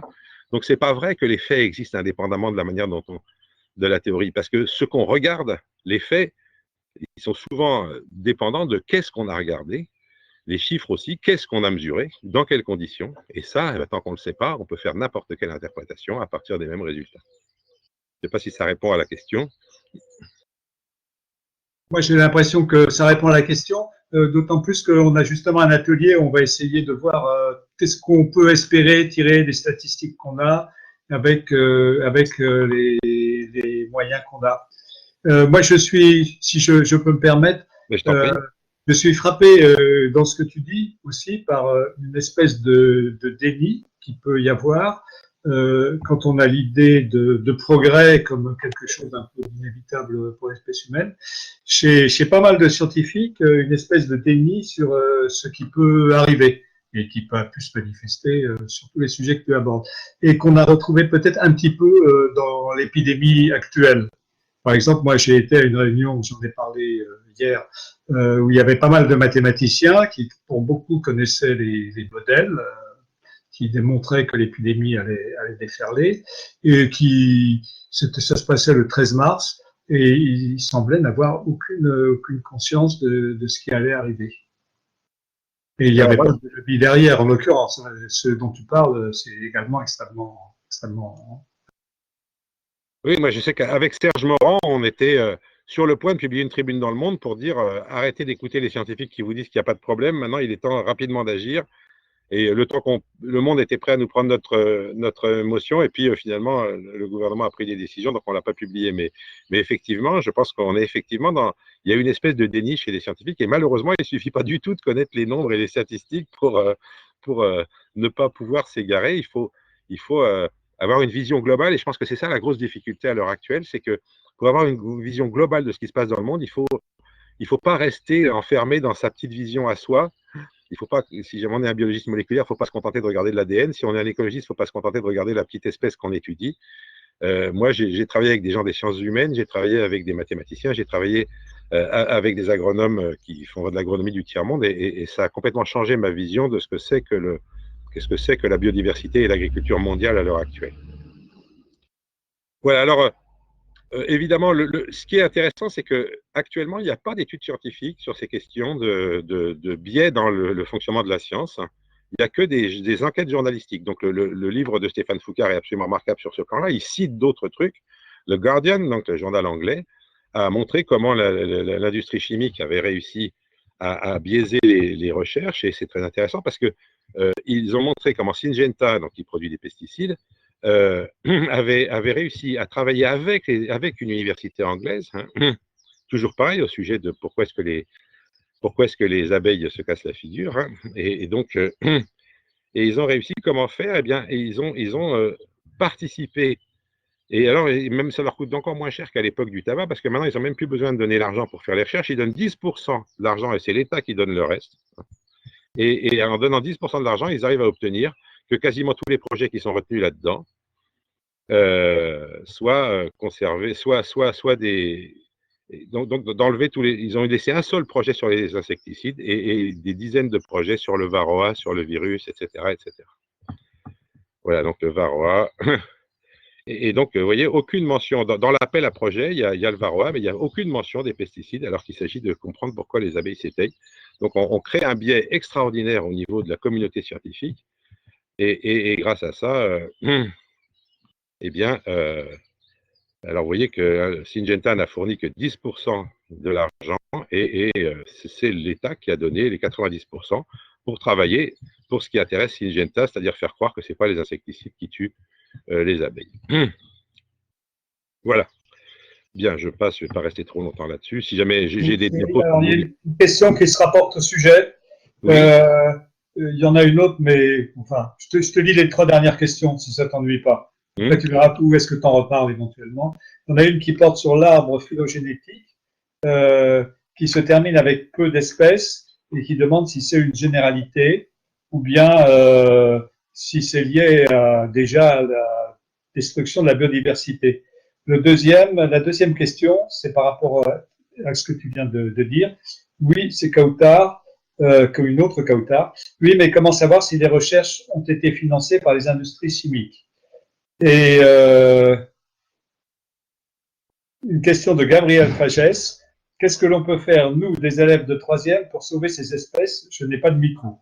Le micro ne servira pas pour sauver les espèces. Alors, premièrement, non, la phylogénie, elle n'aboutit pas à moins d'espèces, elle aboutit à une dynamique entre le fait que les espèces s'éteignent et des formes nouvelles qui apparaissent, et au total, à la fin, il y en a à peu près autant qu'au début. On est dans une dynamique, on peut très bien être dans une dynamique positive, même où il peut y avoir plus d'espèces à la fin qu'au début, tout dépend comment fonctionne le système, justement. De même que votre satellite, il peut très bien revenir à la même place à chaque tour, et puis tout va bien, mais si jamais il ralentit, c'est là qu'il va commencer à se casser la figure. Ce qu'on voit actuellement, c'est que le système est déséquilibré, et qu'il est en train de se casser la figure. Mais ce n'est pas du tout obligatoire. La dynamique peut très bien être positive, elle peut être négative. Simplement, ce qu'il faut comprendre, c'est que c'est une dynamique. C'est-à-dire que ce n'est pas en conservant chaque espèce qu'on sauvera le système, c'est en redonnant la possibilité de dynamique au système, et en particulier, alors pour ce qui concerne ce qui se passe actuellement, la dynamique avait commencé à se porter mal déjà au milieu du XXe siècle, mais depuis 30 ans, la chute est absolument vertigineuse. Et si la chute est vertigineuse, je pense que c'est à 90% à cause des insecticides néonicotinoïdes. Moi, je pense que qu'est-ce qu'on peut faire par rapport à ça? Eh bien, ce qu'on peut faire, c'est d'abord être au courant. Et puis, créer un mouvement, si vous voulez. Il faut absolument que les gens soient conscients de ça, de manière à ce que progressivement, il devienne impossible de le nier. Vous savez, il y a quand même eu un cas où on a réussi à empêcher quelque chose de pas très bien de se faire. Je comptais en parler, mais je ne sais pas si j'aurai le temps, c'est pas très grave. C'est les OGM. Les OGM aussi, c'est un truc qui permet d'homogénéiser les cultures d'une façon absolument catastrophique. Eh bien, grâce au fait que les citoyens étaient contre, en Europe, on cultive pratiquement pas d'OGM. Donc c'est faisable, il faut simplement qu'il y ait un vrai mouvement citoyen qui empêche que les choses anormales se fassent. Et là, bah, il faut absolument qu'on arrête ces pratiques. Et alors, en fait, ce ne serait pas très compliqué parce que, bon, je continue un tout petit peu, puis on pourra y revenir si vous voulez. Je dois vous dire que même la Société entomologique d'Amérique, donc c'est des spécialistes des insectes américains qui travaillent là-dessus, qui sont pour la plupart, ils aiment les insectes, si jamais ils sont là-dedans, et ben n'empêche qu'ils ont écrit récemment un truc dans lequel ils expliquent que c'est très compliqué, alors les marchands de doute, hein, leur grand truc, c'est de dire que c'est compliqué et qu'il y a plus de recherches, il faut faire plus de recherches sinon pour savoir. Du coup, comme il faut faire plus de recherches, je ne prends pas de décision, hein, évidemment. Et donc, la Société américaine d'entomologie a repris ce genre de discours récemment. Il parle vous voyez, du changement climatique, des changements de paysage, de l'urbanisation. C'est vrai que tout ça joue, bien sûr, mais infiniment moins que les insecticides. Et donc, il y en a beaucoup, il y a beaucoup de choses qu'on ne sait pas encore, y compris là-dessus. Et c'est exactement ça que les marchands de doute ont besoin qu'on dise. Vous voyez, tant qu'on dit qu'on ne sait pas, eh ben, tant mieux, comme ça on ne fera rien. Quand vous regardez qui finance la Société américaine de génie, Société américaine d'entomologie, eh ben, encore une fois, c'est Bayer, c'est Corteva, c'est Syngenta, c'est BASF, c'est Johnson, c'est-à-dire encore les boîtes d'agrochimie. Donc on est là-dedans. Excuse-moi encore une Oui, seconde, parce que ça porte précisément sur le sujet. Donc, vas-y. Kautar voudrait vraiment savoir comment, ce que tu viens de dire, par exemple, comment on peut le savoir. Voilà, c'est ça la question. Par rapport à ma question, on peut savoir pour les médecins, car il existe une plateforme, mais pour les études, point d'interrogation. C'est comment on sait qu'il y a ces interventions.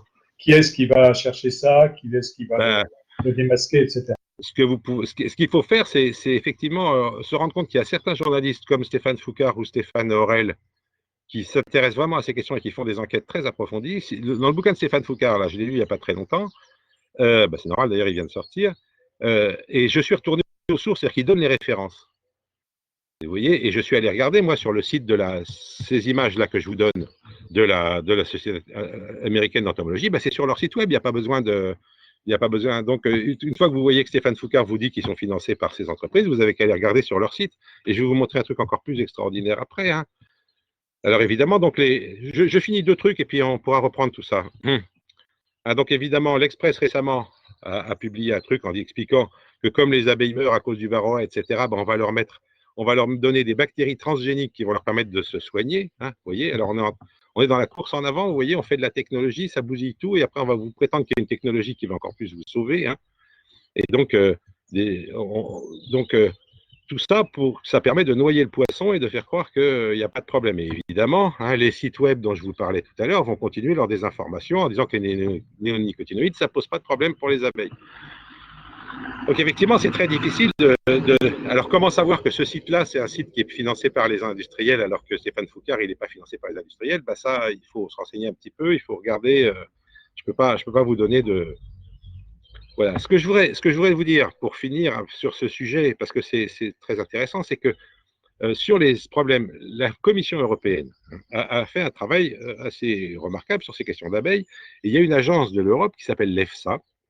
Ça aussi, vous pourrez la regarder sur le web. L'EFSA a fait des recommandations sur comment il faudrait tester les pesticides pour savoir s'ils sont dangereux ou pas. Pourquoi? Parce que pour le moment, pour regarder si un pesticide est dangereux, on le met sur les bestioles et on regarde si ça les tue. Bon, alors déjà, je ne sais pas, j'aurais peut-être pour en parler un peu, mais les néonicotinoïdes, quand vous en mettez suffisamment peu sur une abeille, ça ne la tue pas tout de suite. Et simplement, ce qu'ont montré certains chercheurs, c'est que ça les désoriente. Alors, désorienter une abeille, c'est pareil que la tuer, parce que si elle part chercher à manger et qu'elle ne retrouve pas la ruche, eh ben, de toute façon, elle va mourir. Donc, le résultat, c'est qu'actuellement, il faut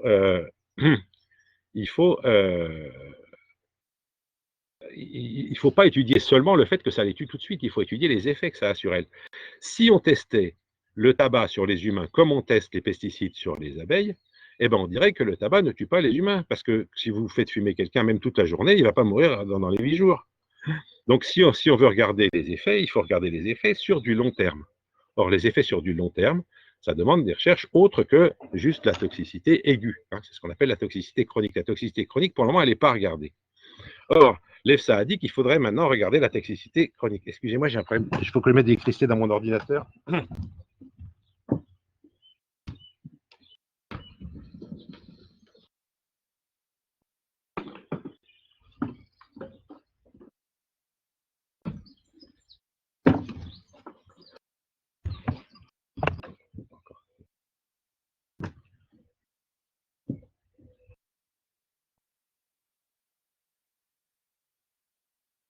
Donc l'EFSA a dit qu'il fallait mettre en œuvre des tests qui étudient la toxicité chronique. Or, ça fait plusieurs années qu'ils ont dit ça, et ça s'est toujours pas fait. Pourquoi? Eh bien parce qu'il y a une instance européenne qui est chargée de mettre en place les régulations, une fois que les recommandations de l'EFSA existent. Et ces régulations, elles n'ont toujours pas été faites. Elles ne le sont pas. Ça fait des années qu'elles ne le sont pas. Et on se demande pourquoi. Et en réalité, eh bien, c'est cet organisme qui s'appelle le SCOPAF, c'est le comité technique européen qui est chargé de mettre en place les réglementations. Eh bien, ce comité n'a jamais mis en place les réglementations qu'il fallait. Bon, l'association des apiculteurs français a demandé au SCOPAF de publier les résultats de ces discussions, ce qui est normalement obligatoire, et le SCOPAF a refusé systématiquement de donner les discussions qu'ils avaient eues, disons, de les rendre publiques. Donc, les documents internes du SCOPAF, qui sont théoriquement publics, sont cachés. La médiatrice européenne, le 14 mai 2019, a donné raison à l'association Pollinis, donc celle des apiculteurs, en demandant que le SCOPAF donne ces documents. Et voilà. Et le SCOPAF a refusé à nouveau de communiquer ces documents en novembre 2019. Donc on n'a toujours pas leur raison. Mais en fait, Foucard a trouvé la bonne raison parce qu'il est allé regarder le résultat d'un colloque qui s'est tenu en Espagne. Un colloque qui réunissait les grands producteurs de pesticides, Bayer, BASF, etc. Bayer, Monsanto, bien sûr, BASF, etc. Et dans ce colloque, dont les comptes rendus sont sur le web, vous pouvez aller les voir vous-même. Évidemment, vous n'aurez jamais l'idée d'aller les voir vous-même, mais si vous lisez le livre de Foucard, il vous donne les références, vous pouvez les regarder. Ce qui est écrit en toutes lettres par les producteurs de pesticides, parce qu'ils parlaient entre eux là, c'est que si jamais on mettait en place les réglementations demandées par l'EFSA, 79% des herbicides seraient rejetés, 75% des fongicides, c'est-à-dire les traitements contre les champignons, et 92% des insecticides seraient interdits. Alors, je ne sais pas si vous vous rendez compte, mais l'Europe demande, enfin, l'instance européenne qui s'occupe de sécurité, demande à ce que certains tests soient faits. Ces tests ne sont pas faits, mais s'ils étaient faits, on éliminerait, vous voyez, entre 80 et 90%, entre 75 et 90% de tous les produits qui sont actuellement utilisés en agriculture. Ça veut dire qu'on ruinerait les industries chimiques.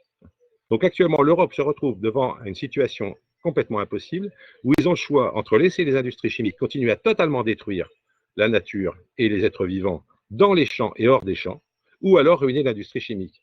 Qu'est-ce que vous feriez si vous étiez à la place des dirigeants européens? Pour le moment, ce que font les dirigeants européens, c'est de dire on garde l'industrie chimique et tant pis si on détruit tout. Voilà ce qui se passe à l'heure actuelle. Alors, j'ai plein d'autres exemples comme ça, mais je pense que celui-là vous suffit. Vous comprenez bien que les enjeux économiques sont tellement importants à l'heure actuelle qu'on n'est pas capable de prendre les bonnes décisions.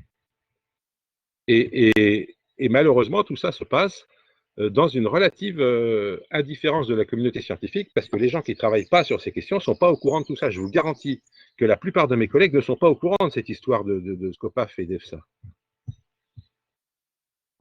Est-ce que ça répond à ta question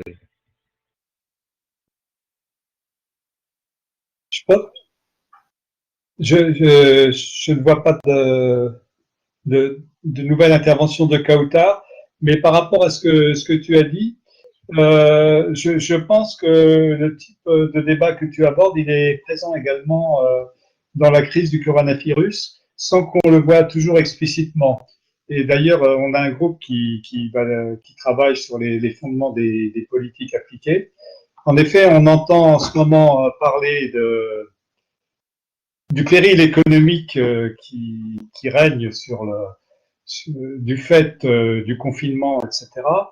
Et comment on va relancer l'économie après, de façon simplement globale, sans que vraiment on entende parler des conséquences que ça peut avoir. De la même façon, Trump aux USA, au début, il n'a pas voulu qu'on prenne les mesures de confinement parce qu'il pensait que ça allait avoir des conséquences économiques désastreuses. Comme il n'y a pas de politique pour les chômeurs aux États-Unis, voilà, ça posait aussi un réel problème. Donc voilà, c'est des questions qui complètement, je crois, se posent également dans la façon dont on va sortir, si on en sort bien, de la crise du coronavirus, peut-être. Absolument. Là, les histoires d'insecticides, le truc, c'est comme ça, à 30 ans, on commence à avoir un peu de recul et on a le temps de voir ce qui se passe. Ceci dit, une fois qu'on a compris le processus, moi, si jamais ça intéresse les élèves, ce que je suis en train de me raconter, n'hésitez pas à lire Les Marchands de doute ou à lire le bouquin de Stéphane Foucard, donc, Et le monde devint silencieux, pour voir, pour comprendre. Une fois qu'on a compris le processus, on est beaucoup moins facilement dupe. Parce qu'on repère assez facilement les genres d'arguments qui sont utilisés. Oui, si jamais il y a une controverse pour savoir si jamais il est bon ou pas de mettre en place tel ou, enfin, pardon, pas de mettre en place d'ailleurs, de réguler le fait que les insecticides soient utilisés comme ils sont utilisés actuellement, eh bien, euh, euh, vous allez avoir des gens qui vont être toujours à dire ah ben on ne sait pas, il faut plus de recherche, etc. Je pense que les gens qui disent ça, méfiez-vous quand on commence par vous dire ça. Parce que effectivement, c'est une manière de ne pas prendre de décision. Il y a un truc que je ne vous ai pas dit, peut-être pour que vous compreniez bien ce qui se passe, c'est que jusqu'à il y a une trentaine d'années, on avait déjà des insecticides, bien sûr, et on les épandait sur les champs quand il y avait une attaque d'insectes. Donc, bien sûr, ça posait déjà des problèmes, mais ça en posait que quand il y avait des attaques d'insectes et à l'endroit où on en mettait. Le truc, c'est qu'aujourd'hui, toutes les semences de toutes les plantes cultivées dans les pays occidentaux mondiaux sont toutes enrobées avec ces insecticides. On n'attend pas que les insectes attaquent, on met les insecticides en préventif. C'est-à-dire qu'on tue tous les insectes qu'on peut systématiquement. Il y a pas, on n'en met pas que quand il y a besoin. Et l'autre aspect, c'est qu'évidemment, ces insecticides, ils ne tuent pas seulement les insectes nuisibles, ils tuent aussi les bons insectes. Alors, les abeilles, bien sûr, mais les coccinelles. Alors, les coccinelles, pourquoi c'est important? Parce que les coccinelles, elles mangent les pucerons. Donc, si jamais vous avez des pucerons sur votre culture, c'est pas bon. Mais si vous avez des coccinelles, elles vont manger les pucerons et les pucerons font pas des gros dégâts. Si vous avez tué les coccinelles avec vos néonicotinoïdes, vous n'avez plus de coccinelles. S'il y a quand même des pucerons, bah là, vous n'avez plus que les insecticides qui marchent. Donc, on est en train de créer un système irréversible parce que les régulations écologiques normales qui fonctionnent dans les champs, eh ben, elles sont plus là. Et donc, on ne peut plus se passer. Plus ça va aller, moins on va pouvoir se passer de ces trucs, et plus on va être obligé de tout détruire pour pouvoir continuer. Alors voilà, moi je pense que la crise du coronavirus, effectivement, quand on l'analysera a posteriori, on retrouvera des choses comparables. Mais je pense que c'est difficile de faire une analyse. Toi, François, tu as l'air de beaucoup travailler actuellement sur le sujet. C'est vrai que c'est beaucoup plus difficile de faire une analyse à chaud que quand ça fait déjà plusieurs dizaines d'années que les choses se passent, quoi. Bon, on arrive dans les 5 dernières minutes, donc je sais pas, là, s'il n'y a toujours pas de questions.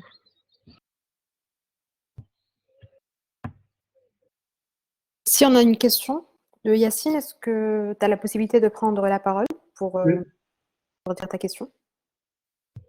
Oui, bonjour. Du coup, je me demandais, pour les abeilles, comme ça fait longtemps, du coup, que les acariens, je ne me rappelle plus leur nom, Les varroa. Les varroa qui se fixent sur les abeilles, ça fait longtemps qu'ils se fixent sur elles, du coup, pour leur transmettre des maladies. Pourquoi est-ce que la sélection naturelle, elle n'a pas fait en sorte que les abeilles s'adaptent? Ou bien c'est parce que ça prend Mais justement, énormément de temps? elle l'a fait, et je pense que les abeilles. En fait, le varroa lui-même, il cause des problèmes très limités aux abeilles. Ceci dit, évidemment, les abeilles peuvent s'adapter, sauf que le varroa, il s'adapte aux adaptations des abeilles. C'est ce que je disais tout à l'heure, il n'y a jamais rien qui est fixe. Donc, si les abeilles trouvent des résistances, bah, les varrois trouvent des résistances aux résistances des abeilles. Donc, il y a une coévolution constante des formes vivantes les unes par rapport aux autres dans ces systèmes. Et du coup, pour revenir sur les pesticides, pour les pesticides, ça veut dire que, enfin, d'ici plusieurs années, enfin des dizaines, voire des centaines d'années, les insectes s'adapteront du coup aux pesticides et du coup, il faudra encore plus augmenter la dose de pesticides. Ça, c'est possible, mais actuellement, comme je vous dis qu'on a déjà perdu 80% de la biomasse d'insectes, ce que je peux vous dire, c'est qu'il va y avoir toute une série d'espèces d'insectes qui vont disparaître, carrément. Donc là, ils ne pourront plus s'adapter. Vous pouvez taper tellement fort qu'il n'y a pas d'adaptation possible. Donc, actuellement, on est dans cette phase où on est en train de faire tout régresser. Et on n'a pas encore trouvé des fortes résistances aux néonicotinoïdes. Et puis, en plus, ils en produisent des nouveaux tout le temps.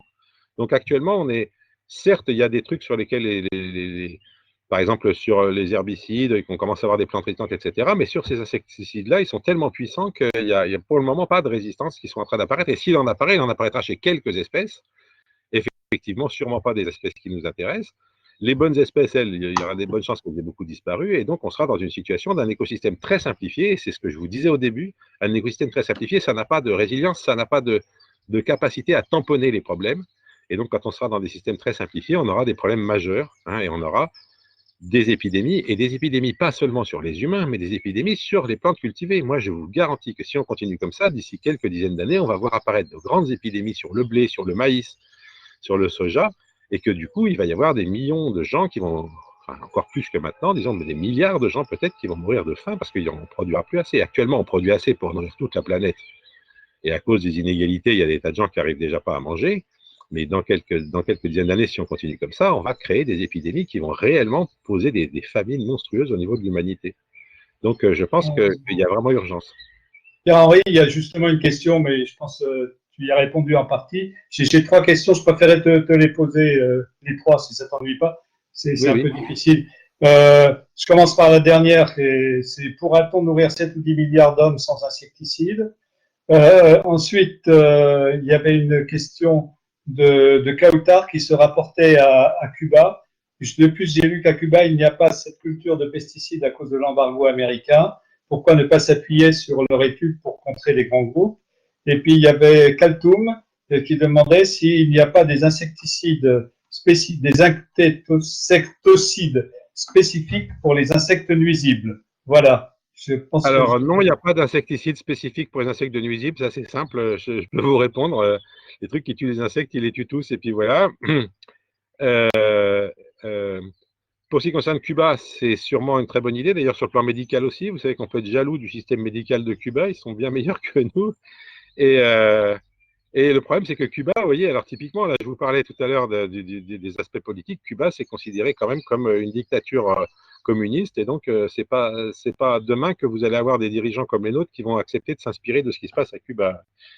Il y a rien à faire. Voilà, je voulais même vous dire que les choses allaient être de pire en pire, parce que à l'heure actuelle en France, comme les agriculteurs en ont marre qu'on les critique sur ce qu'ils font, ils ont réussi, grâce à la FNSEA, donc leur syndicat majoritaire, qui est un syndicat qui vraiment fait tout ce qu'il peut pour éviter que l'agriculture aille dans le bon sens, eh bien, ils ont réussi à mettre en place une loi contre ce qu'ils appellent l'agribashing. Donc, l'agribashing, c'est le fait de dire du mal de l'agriculture. Eh bien, si vous dites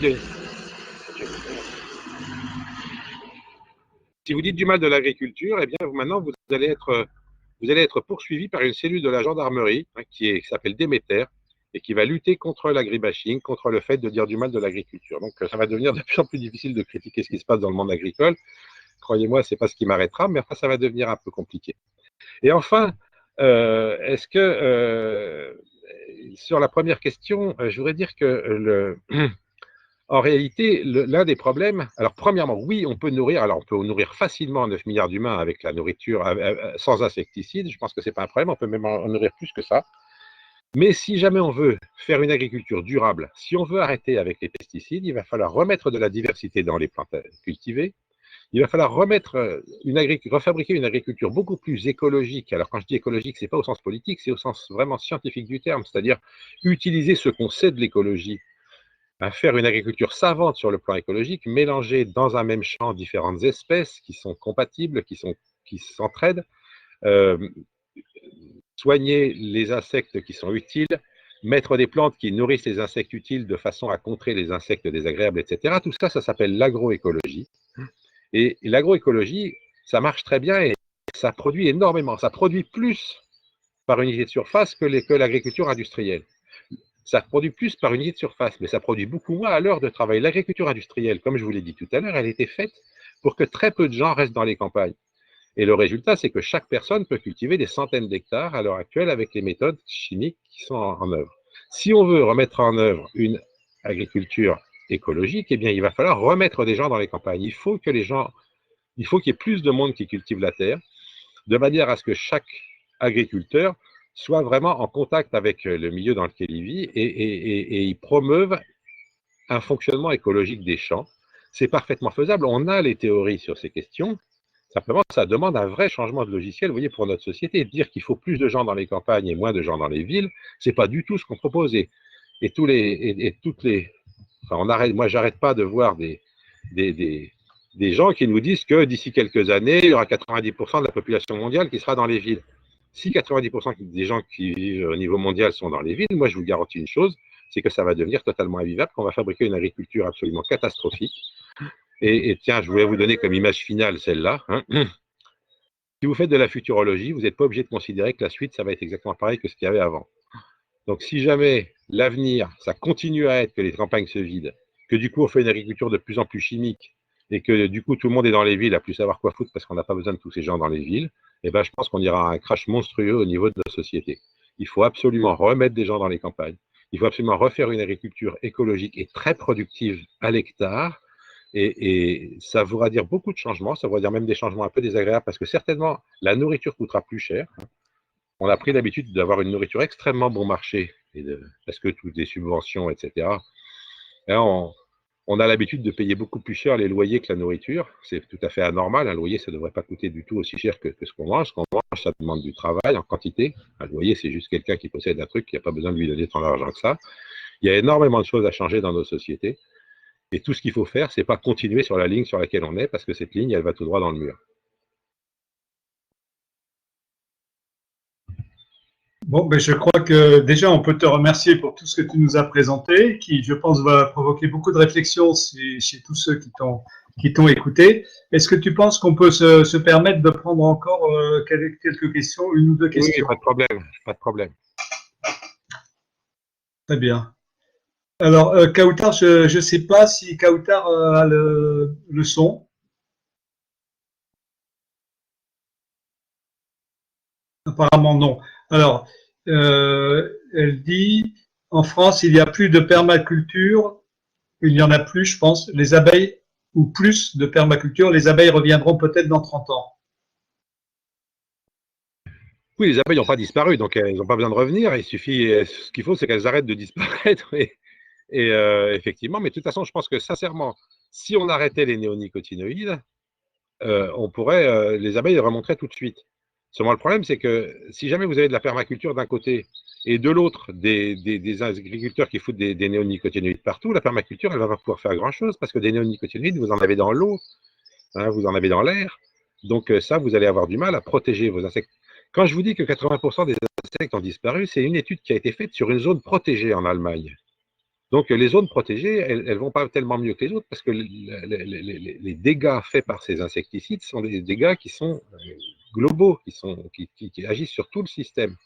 Donc faire de la permaculture, c'est sûrement très bien et c'est vers ça qu'il faudra aller d'une façon, enfin vers ça ou une forme d'agroécologie ou une autre, c'est sûr. Seulement, il va falloir absolument arrêter le désastre d'abord parce qu'on ne pourra même pas mettre en œuvre des systèmes d'agroécologie si jamais tout est détruit.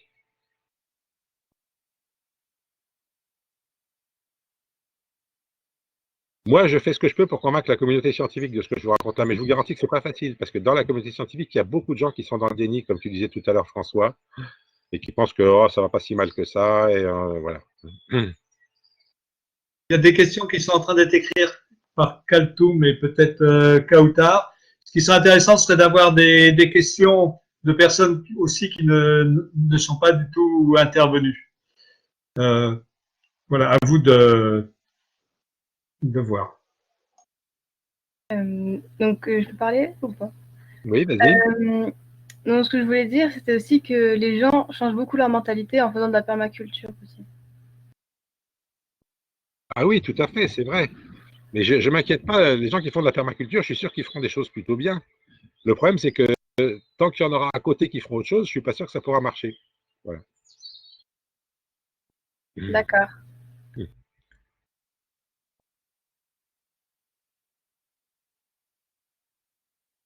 Oui, le problème, c'est de la coexistence des différents modes de fonctionnement. Si vous avez des gens qui ont une action qui détruit tout, ben, les gens qui essayent de préserver de leur côté, ils vont avoir du mal. Et le gros problème qu'on a, c'est qu'à l'heure actuelle, on a des ministères de l'Environnement qui n'ont jamais prise sur le ministère de l'Agriculture. Donc vous avez des problèmes qui sont largement, qui sont à 90% causés par l'agriculture, et les gens qui sont chargés de s'occuper de ces problèmes, ils n'ont aucun pouvoir sur ce qui se passe dans le domaine de l'agriculture. Et quand je vous dis qu'ils n'ont aucun pouvoir, c'est même le contraire, ils se font avoir.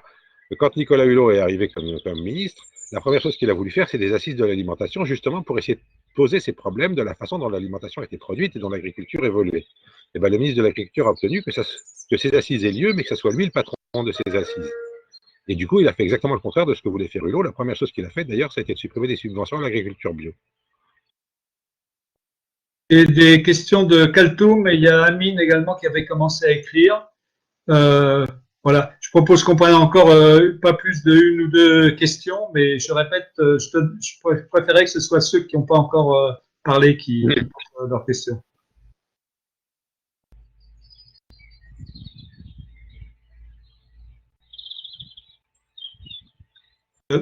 Kaltoum, on attend ta question puisque tu l'as déjà écrite. Voilà, pendant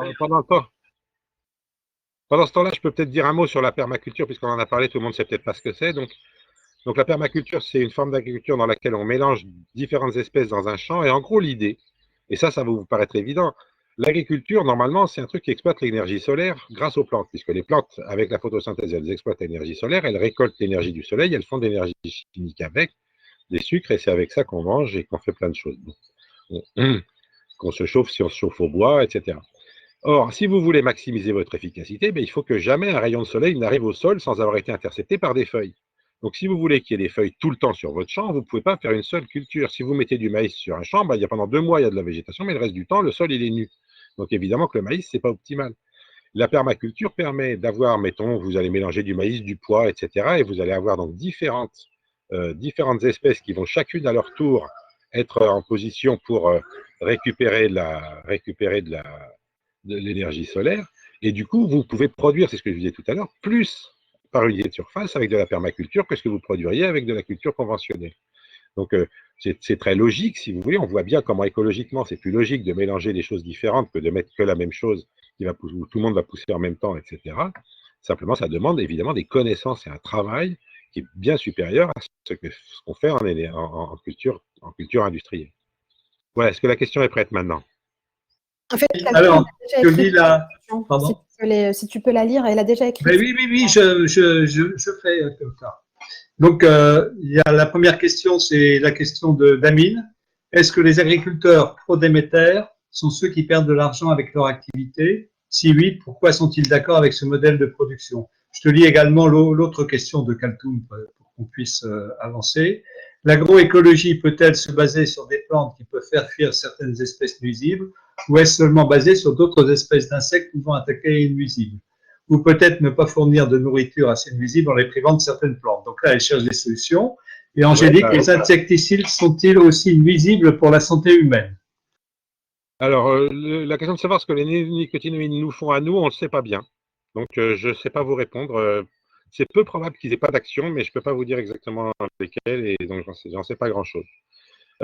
Effectivement, l'agroécologie utilise toutes sortes de processus, comme ceux qui sont proposés, c'est très bien, c'est exactement ça. Hein.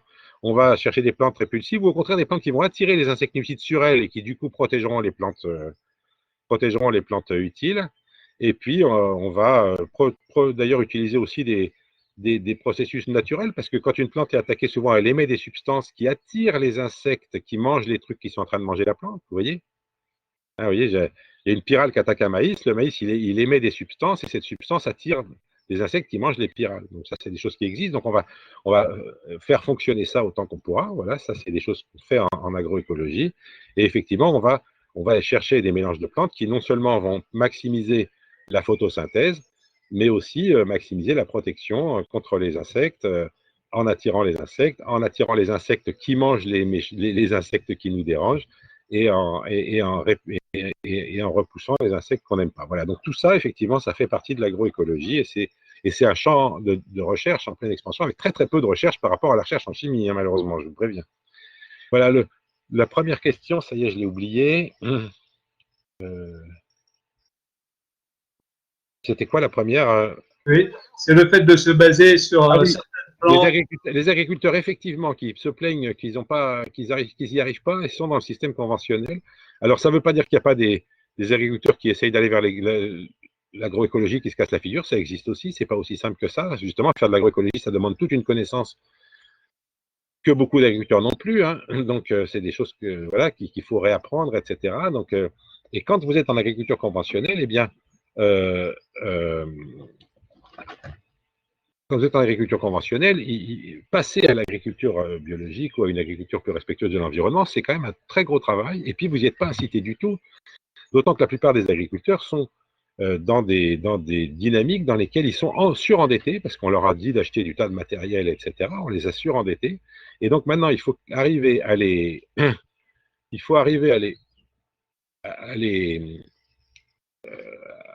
enfin, il faut qu'ils arrivent à passer à un autre système sans, enfin, tout en gérant ce surendettement. Ça, c'est pas simple du tout. Hein. Et donc, je pense que actuellement, le plus simple pour un agriculteur, c'est de continuer comme avant. Voilà. Hein. Malheureusement, même si avant, ça marche pas. Bon, c'est vrai que ceux qui réussissent à passer à de l'agroécologie, le réussissent très bien et en général, ils sont beaucoup plus heureux que les agriculteurs conventionnels. Mais malheureusement, c'est quand même encore qu'une toute petite minorité. On peut penser qu'il va y avoir un jour ou l'autre une bascule complète où vraiment il va y avoir un changement complet et où on va passer à une agriculture respectueuse de l'environnement de façon beaucoup plus globale. Mais actuellement, c'est pas encore fait. Voilà. Et je pense que il y en a pas encore assez qui sont là-dedans pour que ça marche. Il y a un moment de bascule. Le jour où il y en aura suffisamment, alors à ce moment-là, la plupart passeront là. Mais je ne sais pas du tout quand est-ce que ça se passera. Bon, je pense qu'on a un message d'optimisme pour la fin, et ça, c'est une très bonne chose. Je voudrais bien dire à tout le monde que ces questions qui ont été soulevées sur comment on va faire, comment intervenir, etc., qui intervient, comment le savoir, comment se repérer, y compris dans les débats entre scientifiques. Et on voit que ce qui se passe dans l'agriculture, c'est très proche de ce qui se passe aussi sur l'épidémie et que c'est très lié, comme Pierre-Henri l'a dit. Voilà. Donc, vous pourrez le réaborder à la fois dans certains des ateliers, il y en a qui sont un peu plus spécialisés, mais dans pas mal d'ateliers quand même, sous une forme ou sous une autre, et également dans les autres conférences. Donc, je voulais te remercier, Pierre-Henri, parce que je pense que tu as donné un coup d'envoi majeur à ce stage, en mettant en jeu plein de questions. Et j'espère que chacun, vous n'êtes pas obligé de prendre comme argent comptant tout ce que Pierre-Henri vous a dit. Ah non. Voilà. Il faut que vous fassiez votre propre jugement. Et je pense que c'est ça aussi ton message. Absolument.